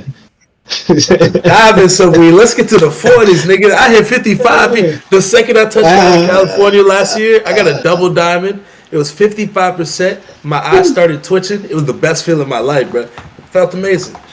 Man. I love it. Dude, those infused ones. I had infused ones when I went in LA on that same trip that me and you met up, Cloudy. And dude, they nothing like that. I flew to Vegas right after that. I got a whole ounce in Vegas, and I tried to take it to the face. Not even equivalent to a fucking J that I got from LA. Nothing. Wait, you're in LA, Cloudy? Yeah, I'm from here. I'm from Hollywood. Yo, Oh shit. I gotta ask you something, right? What's that? I went down to LA. I did my first trip not too long ago. And what I'm about to ask you is one of these nights I pretty much was like, I think I figured LA out entirely, right? I'm so Okay. ready for this. I went to a place called Soho House, and I'm sure you've been there, right? Yeah, I don't really So- dabble with clubs and shit, but yeah. Yeah, this shit during the day is not a club. Like, it is a membership only, like, exclusive weird shit. Wow. And we was at Murder Beats' party for something. I think it was his birthday or some shit. And I know, right? It's like spontaneous, but my friend had a membership, and it's a $4,000 a year membership, by the way. Oh, that's But the I'm whole so glad night- that you brought that up because I listened to an artist and I'm blanking right now, but he talked about that. He has a line in his track. He goes, "I'm at the Soho House. They only let the members." Yeah. Night Lavelle. I never knew what it was until I was there, and I was like, "What the fuck?" But I'm in this bitch, right?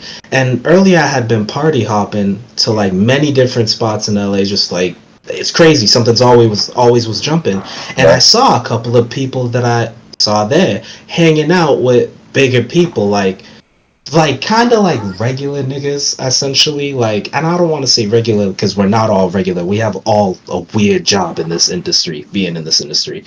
But like, he wasn't so far removed in that circle. He wasn't even 3 removed anymore. He was that first circle, meeting him at the earlier parties. Now we're in this new place that I thought was exclusive as shit, and this motherfucker's in there with one of the other people, hanging out with, like, there's people on the stage. It's Murder Beats, Bia, fucking Too Short was there, like superstars and shit. They in the back with them, right? So I'm listening to seeing where you're getting at, but I feel like I'm I'm in the Soho House or whatever, this exclusive shit, bro, and they have this part where the strippers come out, right? And the strippers roll out this shit. They do crazy shit, bro. It's fun, and everyone's throwing money. And Murder Beats starts throwing mad money, and he's talking about I hope there ain't no broke boys in here. And he starts like making it rain, right? So I'm thinking, we just got rich, fellas. This nigga just paid for our night. So I go picking up some money. My boy's like, nigga, I'm kidding. No. What? My boy picks up a smooth stack. It's quick. Nobody see. We pick up a smooth stack, bro. We look at it. It's fake dollar bills. $1 million bills with Murder Beats' face on it. Not to flash forward, but in an Instagram post later on, they take a picture of the money flow and it looks real. You would think it's a night at Club of Diamonds, right? At Ace of Diamonds or whatever. So we meet up with a few more people. I go to this engineer's crib after, bro. This dude was super nice to me, multi-Grammy nominated from fucking Canada. Has nothing to do with my genre whatsoever. Very nice to me. We go to the studio. The nigga working on his shit is using Yamaha S5s, like the 5s, the 5-inch speakers, Hell bro. yeah. Has a patch bay that from like basically what I'm saying is his setup was like pretty raw dog, like home setup, just in a nice spot, well treated room. And he's working with a Grammy nominated producer. So by the end of the night, I get home, I'm like, okay, some of the regular people. Oh, even another one of my friends was over there. He was homeless. He texted me. I couldn't do nothing for him, so I didn't answer because I don't know who starts with "I'm homeless." But he was on Kai. I was All like, you in sounds LA? like LA so far. Yo, I was like, you in LA? He's like, I'm homeless. What kind of fucking answer is that? So I ignored him. He was on Kai's Connects live. You know that Yeah. dude blowing up? He was on Kai Connects live, freestyling the next day. So what I'm asking you is, does that stum LA up? This homeless nigga that I know in all my life, he's actually an entire poser. I ain't even trying to like, oh shit, I forgot we live, bro. I just outed my nigga. Damn. Anyway, but that explains LA, right? that pretty much explains it. I'm with everything is like all visuals. It's all how it fucking looked over there. And everyone was nice. Don't get me wrong. Everyone was nice and it felt genuine. But with the content they were creating that night, the way people were acting that night, everyone was nice when you talk to them, but not many people are like going like dipping into other like everybody's in the same circle is what I'm trying to say. And like trying to do their own thing and everyone's friendly, but it's all like a mirage. None of it is real. You are right on the dot.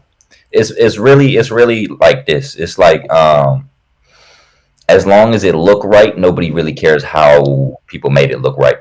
So I would bet you if Murda had 20 racks of fake money, he paid the club 15 probably before, and they said your name is Murda, so cool. I've had at the studio I work at, I've had somebody wake up off the cot right outside the building and say, I have 150 for an hour, what we doing? Like, type shit. Just because they believe in themselves so much. They know they can make I think I know the stream, the Kaizenat stream you talking about, because I had somebody I know, a homie was on there too. He don't have no extra followers after that. He don't have no extra cloud after that. Nobody give a fuck about his music after that. But while he's him. You know what I mean? Like but not even just that. He's in that circle. Like at that moment, he's in a circle. Like very big.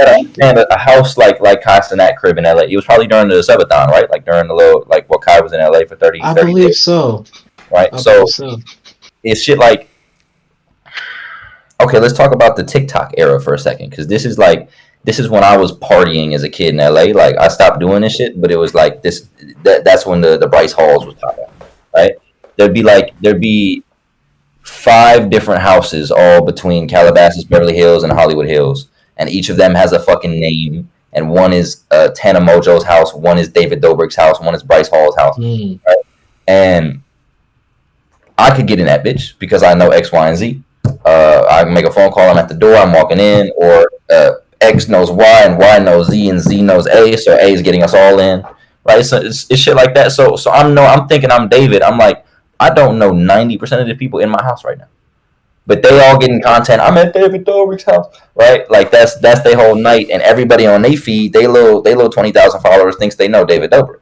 So now they finna sell 100 shirts because they know David Dobrik, and now they're a little more rich, so they got it's like they don't know David. David not talking to them. You know what I'm saying? But it's like if the everything is a quilt with a projector behind it, and as long as the quilt is heavy enough not to pull back enough, they straight. You know what I mean? Yeah. Like if somebody like me is like from here and I can, that's some bullshit, but I'm gonna put this shit back because you getting your money.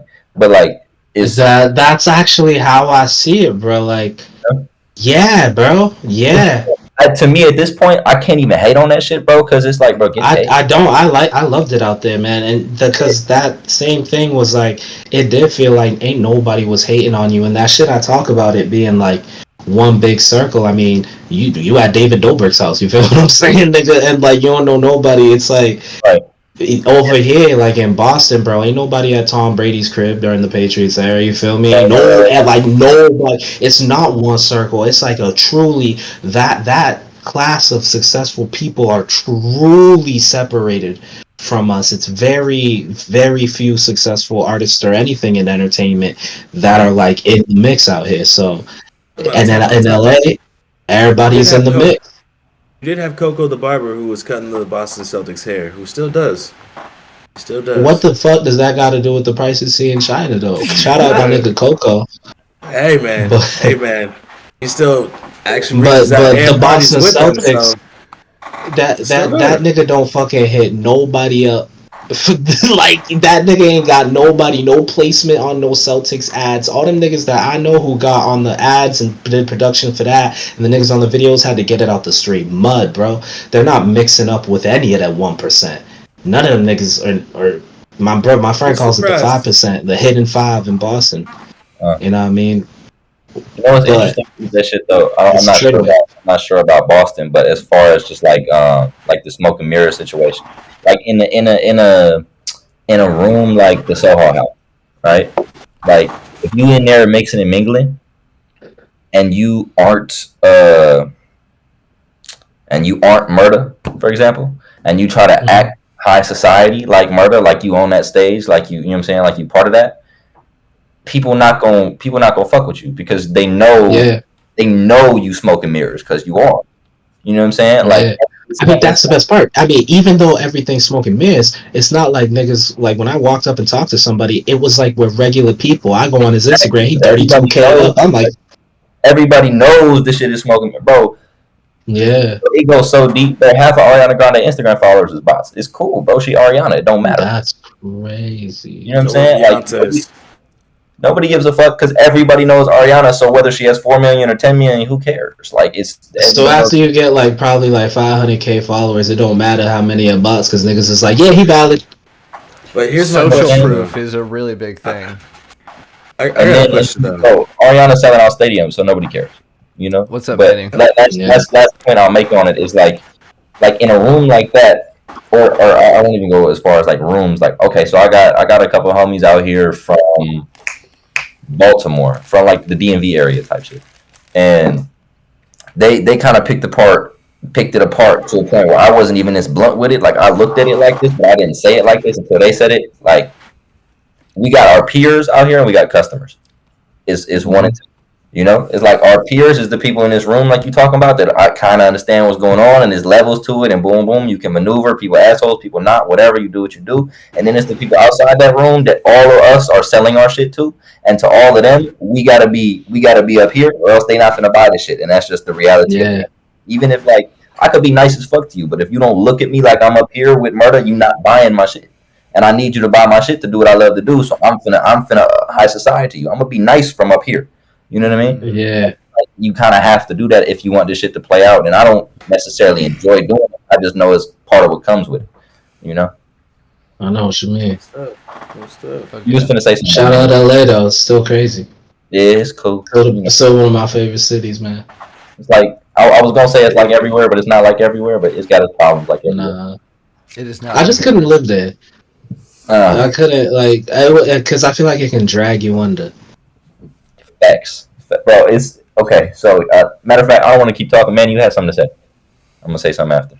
I basically like about the followers, man. It's just like sometimes they don't really matter because like I feel like for artists in general, how do y'all get people to go from like they have to translate over from Instagram over to either your Spotify or over to your website? Like Rooks, you got a website too. You know what I'm saying? Mellow, you used to have a BeatStar.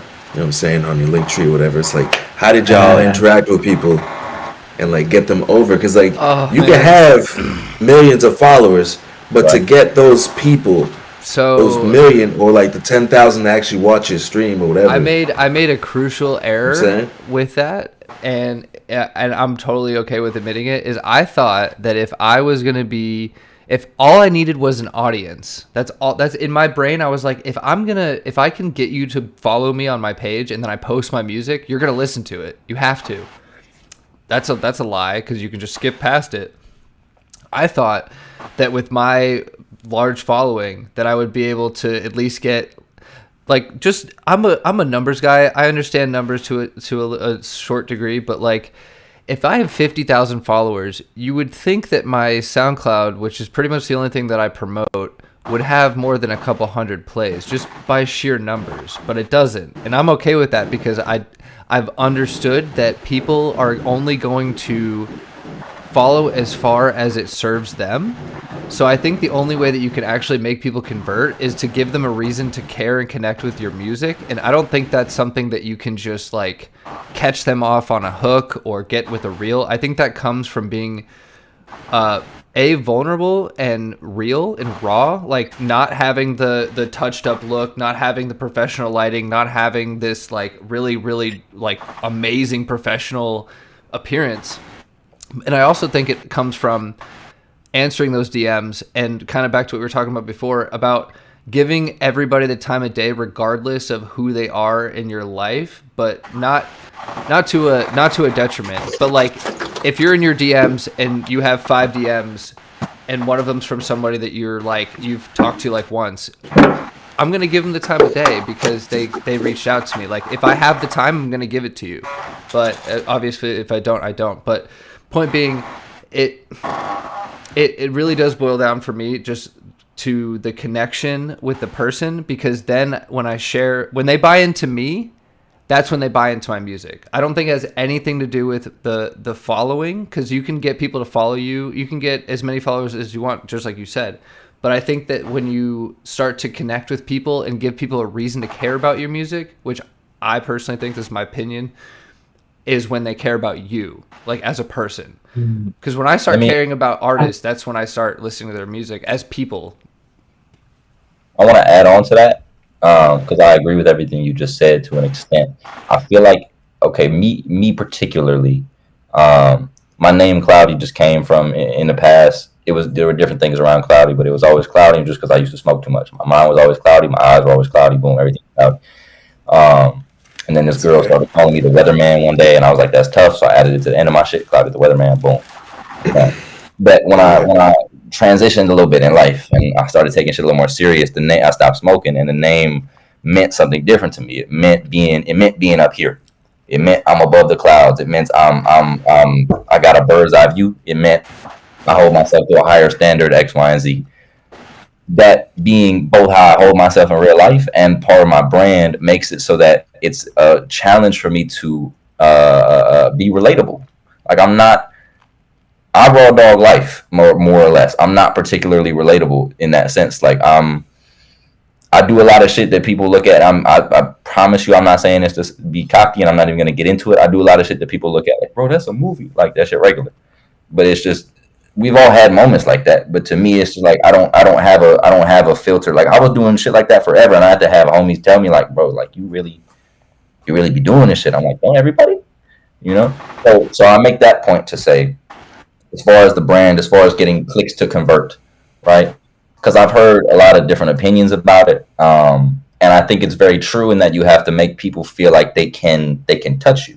You have to bring them into your life, you know. But I almost look at it like you've seen that picture where somebody reaching up and God is reaching down like this. Mm-hmm. Yeah, that's how I'm touching the fans. I'm not because of the brand and because I hold myself. Like I don't want to fuck with a loser. I'm keeping it blunt. Like I'm not losing. I'm not a loser. I'm not gonna be homies with you. But I could, you know what I mean? I could help that out a little bit. So that's kind of how I look at it with me in particular. Some people relate to their fans because they junkies and they fans is junkies. So boom, dap up your junkie. You feel me? Like that's a brand for itself. I'm not doing that. So I had to figure out my own little situation. But I think that's the beauty of being a creator, bro. Because everybody, if you being yourself, you got your own shit going on, you know. So you could find your people within that realm, and then be okay. How do I reach them? Am I here with them? Do I have to be here with them? Am I trying to reach up to them? You kind of figure out how you want to touch them and how you want to bring them into the shit. Like as Rooks was saying, the content being doesn't have to be the best. Like for me and my brand and how I go about my shit, but my content got a smack. I pay a camera crew. Everything is 4K. Rooks knows like everything I post is fuego as far as how it looks. But I don't post that and then like don't engage with people and act like I'm so above it. But I'm like I'm gonna post the best shit and then fuck with everybody. You know, so it's like I'm out here doing what I'm supposed to do, but I'm not gonna act high society on you. So it's brand. So is what I'm hearing is brand specific. So like if your brand is to be relatable, then be relatable. But if your brand is to be this person that people aspire to be, but still be relatable in the sense of like, oh man, he smokes weed, I smoke weed. Fuck yeah! Like if that's your only relation, like whatever, that's it. That's cool. And I think that there's value in both for sure. Well, we all the best. I want to let you go in a second, but I think Mello would agree with this as far as like I wasn't always this way, but within the last 2 years, I put a lot of value on conversation, no matter who it's with. Just speech. I think so much feedback from speech, text, talking, whatever. So I don't ever like discount people. Like I remember walking like I'm in college right now. I remember walking with like the girl I was messing with at the time, and like this other person from our class came up, and this person that came up from the class was like, in the class, she's like the person that asks the dumb question, the person that fills her face with words. Like nobody wants to talk to this person, right? But she comes up and starts talking to me, and I'm like, I'm giving her the time of day, like every other human. I'm like engaging with her, you feel me? And I actually learned something interesting about the class that I had no idea about because I gave her the time of day. And then afterwards, the girl I'm messing with is like, why did you talk to her? I'm like, well, didn't you know da-da-da-da-da? And she's like, oh, shit, no, I didn't. You know? So that's like a small example to say every conversation, every person you know, no matter how useless, has a use. And I fully agree with that point. I'm just not finna give everybody the time of day like that, you know? That's understandable. And uh, I think there's a practical application to what you talked about before. And like I said before, like I'm a big reader, and before when I was getting into this shit, I would like study artists' rise, and one of them that, because for two reasons: one, I like their music, and the other, like, it was worth looking at. There's this guy blogger, Greg is Fire. He said this one quote to a friend who told me, "You can have 1,000 fans, but 50 super fans matter more than 1,000 fans. If you have 50 people that would spend money in some way to support you, that is worth more than 1,000 followers, fans, or whatever that just watch your shit and look." And then on the relatable end to that, I studied the rise of Rostrum Records, Wiz Khalifa and Mac Miller, them two specifically. For Mac Miller, his was like, he was super relatable, super talkative on Twitter, was engaging with fans a lot. But at his shows, while he's engaging with fans, he would ask the fans, "Hey, where should I go next?" And if he would have, like 4 or 5 responses, a small amount, he would go and they would tour there, and they focused on going region by region. And he would show up to these shows where he's headlining. Sometimes there'd be 12 people there, but he's in a whole nother place, right? And he goes down and he talks to them and he makes friends with them. And those people remember that shit for the rest of their lives, all the way up to where he's at now, which is unfortunately dead. But like, so for him, his engagement on Twitter, when Twitter was first coming up, and he's being super, like, always engaging with fans early on when people were not fucking with Mac Miller, like when he was like really cheesy, I was fucking with him because the relatability, it felt like he was right there, like you said earlier. And then he was doing videos off of what Wiz Khalifa did, which is what I'm going to talk about. And Wiz Khalifa did day-to-days, where Wiz Khalifa would do an entire vlog on his day being Wiz Khalifa on tour. And early on, like, Wiz Khalifa was one of the first people openly smoking pot and all that shit and drinking Glico. He was one of the first people doing what I dub cool nigga rap, which is, it's not about shooting people or like selling drugs. It's just about being a cool ass nigga. Yeah. All his shit was about being a cool ass nigga, and it leads to my final point of, I truly think the key to even like to getting that transfer is entertainment. It's simply, are they entertained? If I see a 6 seconds of a song that sucks, but the video might be batshit crazy, I now have a 3% extra chance of clicking on the thing, because it's always a low percent chance that you can convert. You might as well make sure, just like how when you go on your Instagram, everything looks legit, right? I was told this thing by a photographer dude who came up to me and offered a free photo shoot when we met in Boston, simply because he said, when I looked on your shit, at the time I was adamant about all my shit looking professional, 4K, all that shit. He was like, when I looked at your shit, I didn't care about the follow account. I cared about the quality of this content, and the content you were providing made you look professional, made me fuck with you, made me even listen to this song, made me realize you could even rap, and here we are. Like, you want a free photo shoot? You know what's interesting? The nigga was entertained. I wanna jump off that, because I was doing like my page, look how it looked now when I had 800 followers, right? And I just recently like started fucking with some different marketing techniques and companies that help boost my shit. But like the connections I made when I had 890 and my shit looked the way it did stuck way harder than the ones I have now with like close to 10K and are going, you know what I'm saying? Because those are the ones that saw it for the bare bones. You know, they clicked it. They was like, this shit fire. What the music sound like? This shit fire. Who the person? Oh, he cool. Boom. You know, but it's like that. I agree with you entirely about the entertainment aspect. But actually, my girlfriend put me on to a good point about this, because she used to be kind of like on TikTok, but she stopped doing that.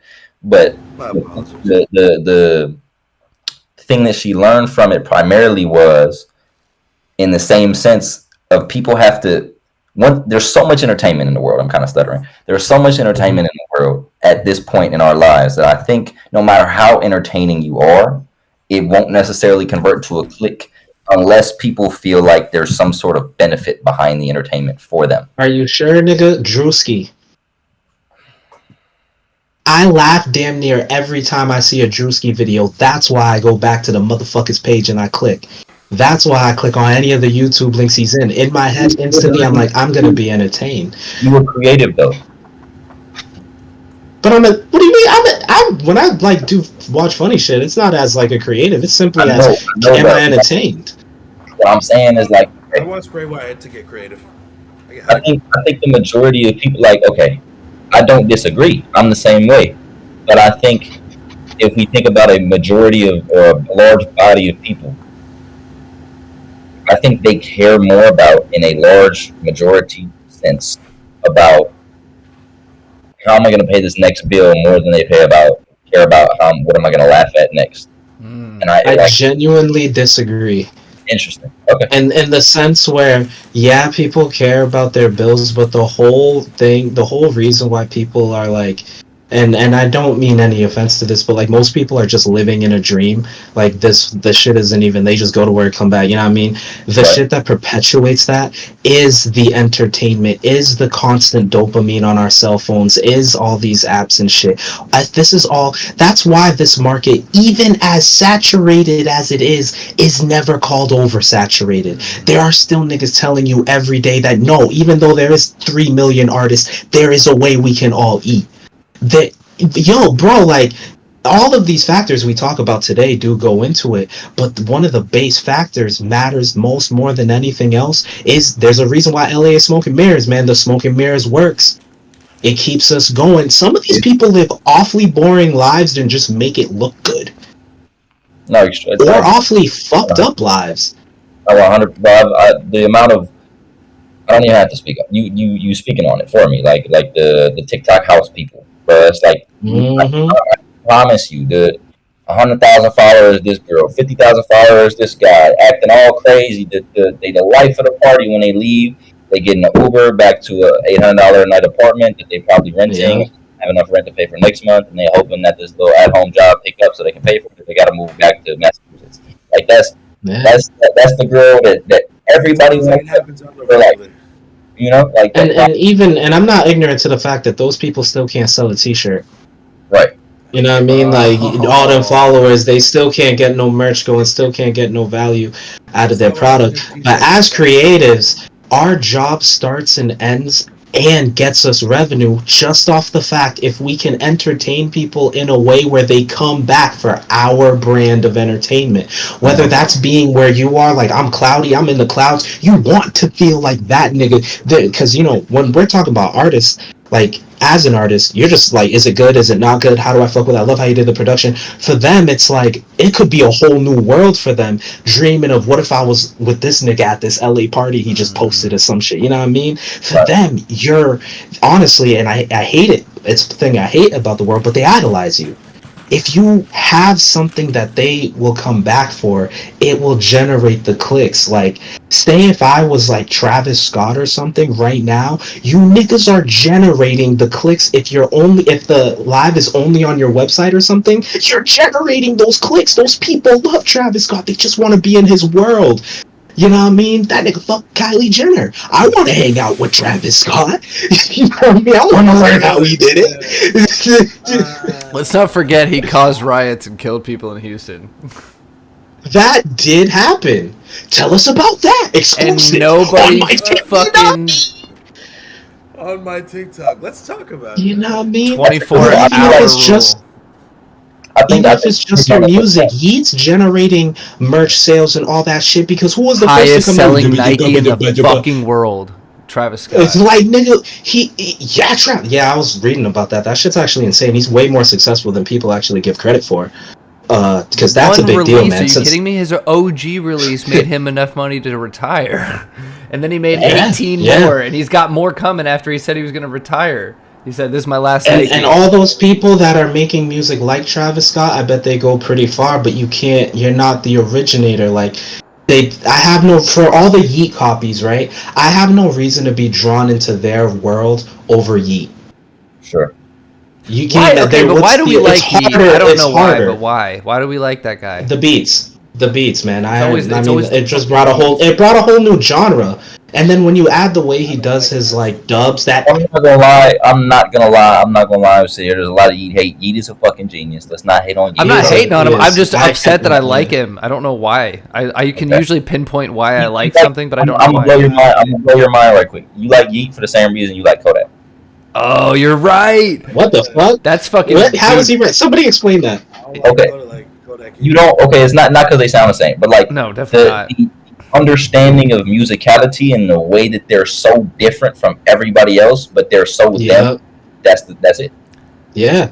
Yeah, that's what draws me back there. And I listened to a couple one-offs of the spin-off versions of him. You know, those people always come out with one hitters that are actually good, and you're like, yeah, I wish it was even shit. It's still bump.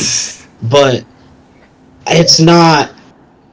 It's like, why would I buy your T-shirt when I could buy Yeats? Everybody knows Yeet.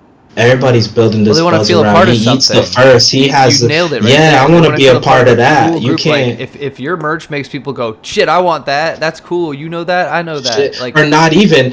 Some of the merch be whack as fuck, bro, and people are buying it because it's that person. Yeah. That's where the super fan is supersedes. Because not even the recognizable, bro. You know, people who like bands in rock, them niggas be buying t-shirts of bands with like 30 fans that can't go on tour. You know what I mean? Like niche bands, they go and support. There's exact super fans. The super fan is way more valuable than a million bajillion. None of the other shit matters if you can entertain a nigga enough or relate to somebody enough or look so cool that they want to be you. However way you do it, whatever your strategy, mix it in with a little marketing, it always comes down to, can you keep your super fans happy? Are they enjoying watching your journey? Are they engaged in your, do they feel a part of your journey? Ooh. You know what's interesting? Is your journey even cool? Does it even stand out?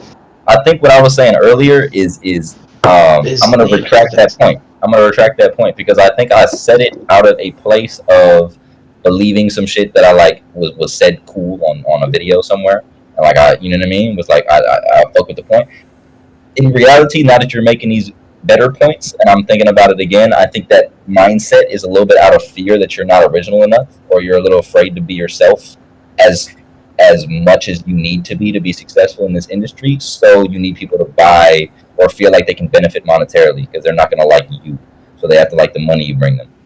You know, I think like if you're willing enough to be undeniably you, that's when the super fan comes in. I mean, shit, you could even fake you like the entire time, bro, as long as it's engaging. Building the super fan, man, I also, like, people like Lauryn Hill, she was a bitch, but she got super fans. You say that like you know her personally, though. Like, man, she was at my house and she fucking didn't take her shoes off, that bitch. What we always have to listen to is the people that have worked with anybody in entertainment, because they see the real them, like you know what I mean, and they spill it on Reddit, man. I don't think some of them people be capping. I don't even think about that shit. Reddit doesn't lie. Are you kidding me? That's where I go for truth. Yeah. To be honest, Google is less reliable than fucking Reddit. Dude, Reddit, if you want real, if something's really going down, like so for example, when all those marches and riots and shit were happening during COVID, how I stayed on top of it, fucking Reddit. They were like, yo, this is going down here, blah, blah, all the subreddits inside of that. Yeah, I'm all with it. Shit. Man. That's what, man. It's and also music festivals. So EDC, for example, like Electric Daisy Carnival and Ultra in Miami. If you go to their Reddits, you can find out how to sneak shit in. You can find out how security is going to be. You can find out the lineups. You can find out meetup groups. Okay, that I didn't know, man. This is how terrorists do it. You just explained it right there. You're not wrong. You're absolutely not wrong. They do it with they're cracking the codes. Reddits and burner phones is how they do it. For real. But yeah, shit. I did not expect that. That was crazy. This is how terrorists. That's how terrorists do it. I mean, my mind works the same way. I'm like, wait a minute. If civilians can do this shit, imagine what somebody who's got bad intentions can do. Oh my god, I know how to make a bomb. They must know how to do way more. It's not that hard. Just mix a couple of chemicals. No, I'm kidding. Unfortunately, they're in our house right now. I want to hit a hard segue, like my guy Rooks just did about an hour ago, because we've been on here for 2 hours. I want to see if everybody got one song they want to play.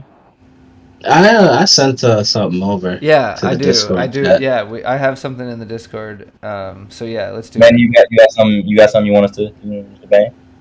Absolutely. Let me just go through and see what I got. Do it up. All right, I'm gonna start sharing. I'm gonna start setting this up. I'm gonna start with Mellow, and then we'll go from there. Do you have a preference, Mellow, between the two? Do you want daily or blast? I didn't even. Oh wait, you put it in there. You put blast.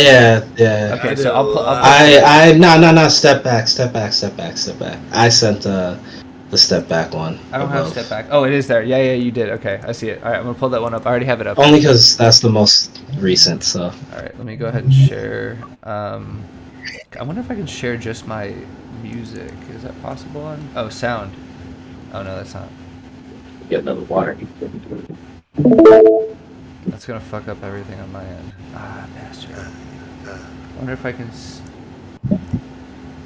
Oh, like this. Unchecking showing it doesn't end your stream, just hide your own personal view. Yeah, exactly. That's what I want to do.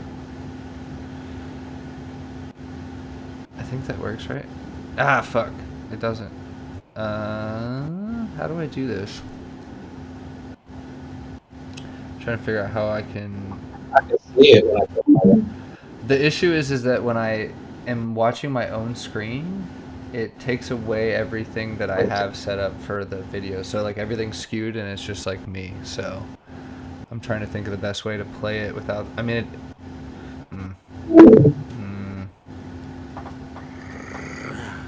damn it. I'm trying to think how I can do it inside. So here's the thing. I can do it on my end, but you guys won't be able to see it or hear it is the problem. No. If I don't share. So unless, what happens when one of you shares? I I want to see if it changes my view at all. How do I? Okay. Oh wait, I think I figured out how to do it. Hold on. I click pop out and then. Yeah, never mind. I didn't do anything. I fucked up. It didn't do what I thought it would do. That was a maniacal ass laugh. My bad. Love it. That's it.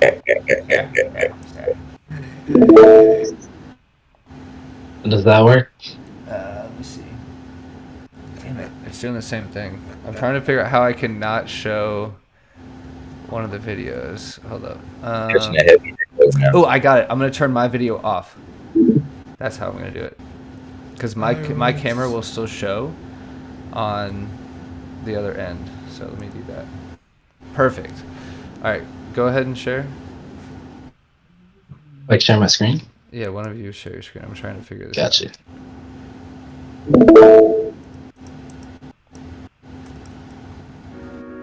There we go.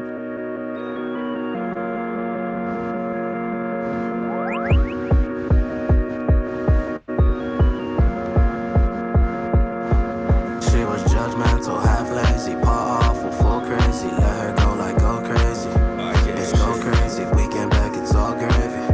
It's all gravy. Let's go crazy. Won't text back like no favors. Johnson rap like no babies. Hits my sperm like donation. Feel like that I'm audacious.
could tell you what producer this song.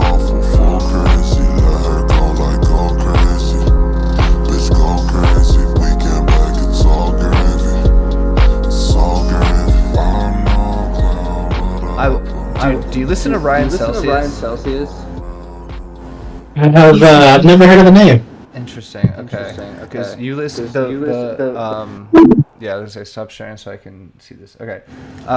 Because you have that. Did you produce that beat? I did not. That beat is it's like it's got a hyper pop vibe to it. It reminds me. Okay, there's another artist that I listen to that is like throwback. He used to hang out with Lil Peep, but most people don't know this. The artist name is It's Okay to Cry.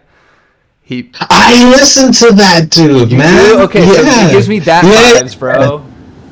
Oh shit, yeah, that's kind of like what I was going for. I put a little 3-song EP out of just trying to like get like hyper pop infused with like clubhouse. Yeah, song just different. Felt that. That was I really like that. Like that, not what I expected at all. Hey, that's what I meant when I said like people who really know me would send me beats like Manny sent me, but like if you look at the change now, you're like, yo, like does he even rap? That's so crazy. It's so good though. Like dope that you versatile like that. Do you have a preference? Like, do you prefer that style to like the hard, like the gangster style, or like whatever? To be honest with you, to be genuinely honest with you, it's all circumstantial. Yep. Because the best part about like making it all from scratch is like these are all eras of my life. By the time they're out and people listen, they're 7 months behind or so. But really next year it could be soft rock, who knows? And I won't really like any genre over the other, but I will say one thing. I do miss coming up with hard punchlines, man. I miss that. Like just spitting like a quick liners and then coming out with I miss that a little bit, but beyond that, it's all about the time that I'm in the moment. True, very true. That's awesome. I was gonna say, because I wasn't sure if you produced it or not, but I was gonna say you kind of rode the beat like a producer who would like rap over his own beat. Like it gave me like when Pierre hopped on a beat, it gave me like them vibes. Yeah, I know what you mean. Yeah, I mostly do that beat riding harmonic. Like I just try to be an instrument with my voice nowadays more than like try to say something. Right. Yeah. Exactly. I love that shit. You got one for us, Manny? Ski. I had to send in an email because I do not have Nitro Plus. Wait, you don't need Nitro Plus to share, do you? I can share my screen and y'all hear it? Yeah. Okay, give me 1 second here. It should just come through. Make sure you mute your mic when you do it, though. If I hear more of your fan, my fan. I'm about to not be a fan. Oh. Thank you so much, Mellow. Where's always coming in clutch when you need him. Right. I try to help where I can. He knows when he's needed. Good.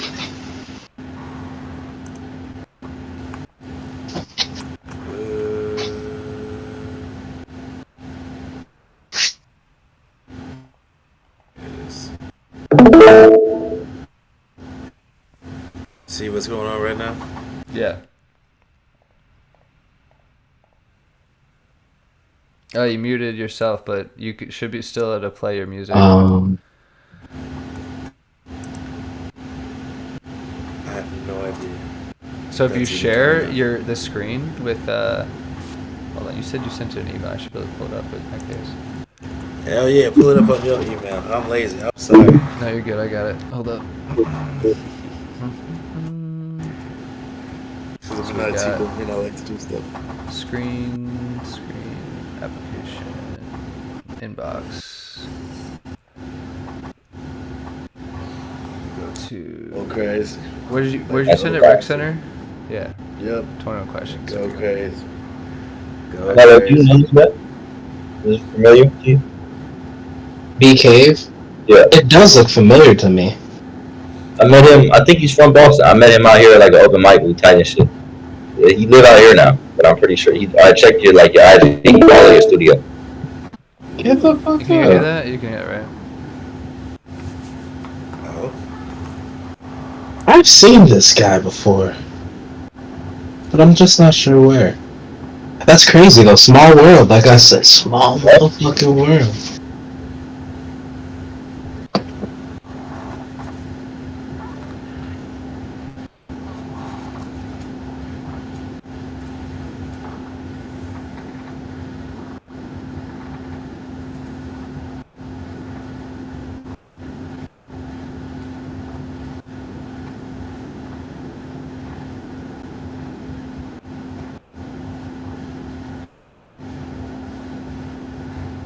Oh shit, am I supposed to be watching stream?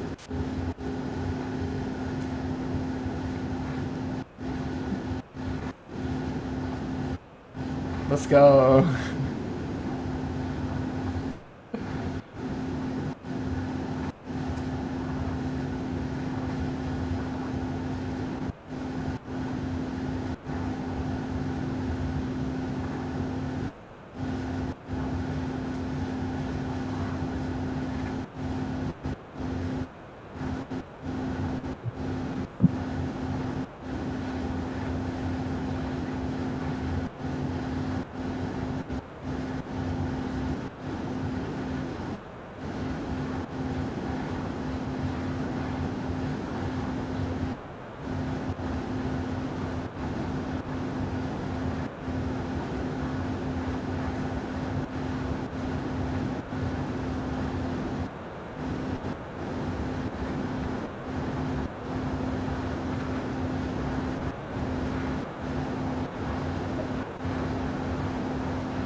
Yeah. Hell yeah. There's some work that needs to be done on that. Not proudest of it at the moment, but Hey man, we artists, bro. We see that shit for the potential. It's all good. That shit was fire. I loved it. yeah. That was a good vibe. I like how you did the like throwback to that track. I totally forgot what that track's called, but No more questions. More questions. oh, I should read more often.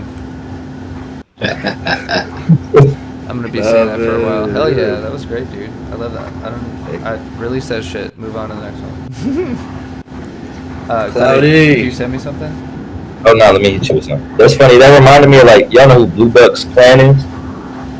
No. Blue Bucks Clan is a crazy name. Oh, that is. They're out of their fucking minds. No. It's a Cali. It's two dudes from Cali. I think they're from like Anaheim or something. But they got a song. They got a song like in the same. Y'all should look them up. I know y'all would think it's tough. But they got a song in the same vein. But it's like they be on way more disrespectful shit to the bitches. So it's like, would you love me if I pay for that ass? Would you love me if I like? This shit reminded me of Oh, that. shit, that's great. Blue Bucks Clan. I might have Rooks pull it up after this. I just texted you something. I already see them. I'm following them right now. Alright, I just went to the messages. It's this is unmixed, unmastered one Wow. like. Drake even follows them. That's Oh yeah, they big, bro. They big. That's wild. That's pretty fucking big, if you ask me. Alright, let's go here, and then what am I sharing? It's not a single girl in California who don't play that shit on the way to the club. That's how big they are. That's sick. You know, What a world. What a world, indeed. Right. it's just like Atlanta with all their artists, man. They'll bump them in all their Ubers. They'll play Outkast. They'll play Young Jock. Alright, here we go. Little Scrappy. Everybody. Let's see, music, go live. Thank you for doing all this, Rooks, man. Make Yeah, it all thanks. easy. Alright, ready. Now I'm gonna hit play. This is. Manny, I'm with you as that. Yeah, there we go.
Damn.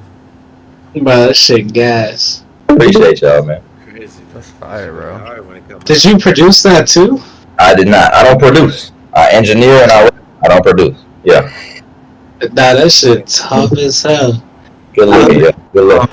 Everywhere, like, it really, you know, like, the way you go from, like, an off beat, like, but on beat, and then everywhere, like, you have a smooth, elongated flow, it's right on the money. Right on the money. And then he's like, what about that little bitch of no feet? Like, that shit's tough. That's tough. That's tough. Good looking, bro. I appreciate that. I appreciate that. It's not like you gotta make music to know what you talking about, so I appreciate that. Yeah, that shit's cool, man. Thank you, bro. Thank you. We all hard. I'm not gonna lie. So from the music that y'all submitted, I didn't expect Manny to be melodic at all. That shit was hard to me, bro. I'm not gonna lie. Like, you jumped in a whole other bag I didn't think you was in. I didn't expect any of that from Mellow. Not gonna lie, that shit was crazy. That's every day for him. That's Yeah. Just casually ask him, man. Just like, hey, you got something? Listen. Bro got some jazz, later. Country, bro got some. That's crazy. A country banger. That's what we need next. Yeah, that's the only one that I'll never do. That country music is, I cannot stand that thing. Close Yeah, them you doors and turn them on. Yeah, I cannot swing with that, man. I can't, bro. Today at work I heard, you know who Tracy Chapman is? You got a fast car. Yup. I heard a Luke Combs remix. I nearly hung myself in that toilet, bro. I was like, are you kidding me? You're gonna take a classic like that and countrify? I was appalled. I grew up listening to that. My mom used to clean the house listening to that shit. My man said, man, that's good music right there. A lot of the country shit be talking about the same shit as the rap stuff. Now they do. They've really changed their brand now. So they've been talking about how they down on their luck. They want a bitch to come around. The bitches ain't shit.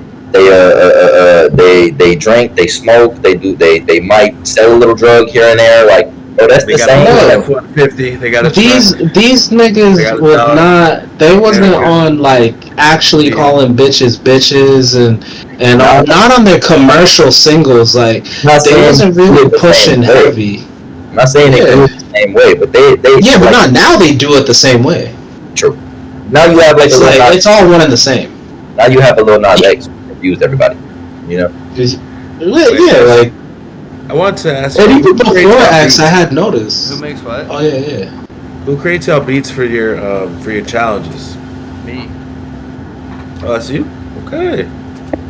Yeah, I make a lot of different shit. I have a lot of fun with it, but actually, it just kind of like Mellow. It just depends on what I'm working on. So if I'm working in a hip hop mood, I'll make like I literally was listening to funk, hip hop, and then we made the funk open beat challenge or open verse challenge, and then That's the cool. next one was boom bap because I was like, I haven't made a boom bap track in a while, and I literally went on Splice and downloaded like a couple of boom bap samples, chopped it up, and then I made the most recent one, which is my personal favorite. But yeah, we'll definitely have to make another one and get everybody on it. It's gonna be tight. We got to. That'll be hard too. Like if we do shit, Rooks and Mellow could collab on a beat, and all of us jump on it. You know what I mean? And we need That'd be like dope. an open verse for like one other person to connect that shit. You know? That'd be dope, man. Oh gosh, man. This We gotta come up with something a little bit Nah, crazy. man. I knew this is gonna be tough now. This is Yeah. how we grow. This is control right here. This is J Electronica, Bayshawn, fucking Kendrick Lamar. This nigga. Crazy. Yeah, I'm about to do something crazy, and I'm not ready for this shit, man. I'm about to fucking. What you mean, bro? You the most ready, bro. Oh man, we almost made it a whole stream without that noise. Almost. Let me live. Oh, damn, you got some get it. I'm not hating Yeah, anymore. man. I just appreciate. I almost miss it at this point. I was missing that ringing in my ears. Let me ask you. I ain't gonna. Oh yeah, what's up? Did that little ding come through dumb loud for y'all, or was it regular? It was pretty fucking loud, yeah. I mean, it doesn't bother me because I mean, It's what it is. It's, Loud it's only sounds. funny because it happens at the beginning of every single stream because he has an alarm set or some sort of reminder, and it's Holy like bro, I 8 just, a.m. like, or 8 p.m. I'm always late, so I Right. open my computer right as we about to go live, and I boom, boom, boom, and then like you know how texts come to your computer like 2-3 minutes late. You know, it's like that. So it's like I'm getting text live at 7 at the start of the stream, and it's just like, but it is. I ain't going front though, fellas. I gotta get out of here. Yeah, no, we're Shortly. closing out, man. It's been way too long. Y'all. Okay. Yeah, you're good. I appreciate everybody's time. Oh, We could fuck, literally Tomo. fucking stay on here for hours, but we will definitely have to do this again. Yeah, man. We'll work together on a track. We'll kind of like talk in the group chat, and when we start working on stuff, we can kind of pass it back and forth and see what happens. Sounds I'm good. We down have with a that. Discord. And you know, I'm waking up early tomorrow, so I might just have a Mountain Dew energy to start my day off. You feel me? Don't- Or something light. Shit. All right, you got me. All right, tomorrow, no caffeine. Got it. All right, I'm gonna eat mushrooms. On a I'm gonna eat Friday. on a Well, Friday. Steve, you gonna wake up and not hit that shit though I can definitely do that. 100%. all day. Now by noon. I'm gonna say noon. All right, I won't. Yeah, do noon caffeine o'clock. I till don't noon, know. And you won't. That's vape fair. till noon. That's fair. That's fair. I'm cool with that. Deal. Check Getting better together. this out, fellas. All right, y'all. Take it. God Thank you bless for you. everything, guys. For real. Take it Thank easy, you. y'all. Peace.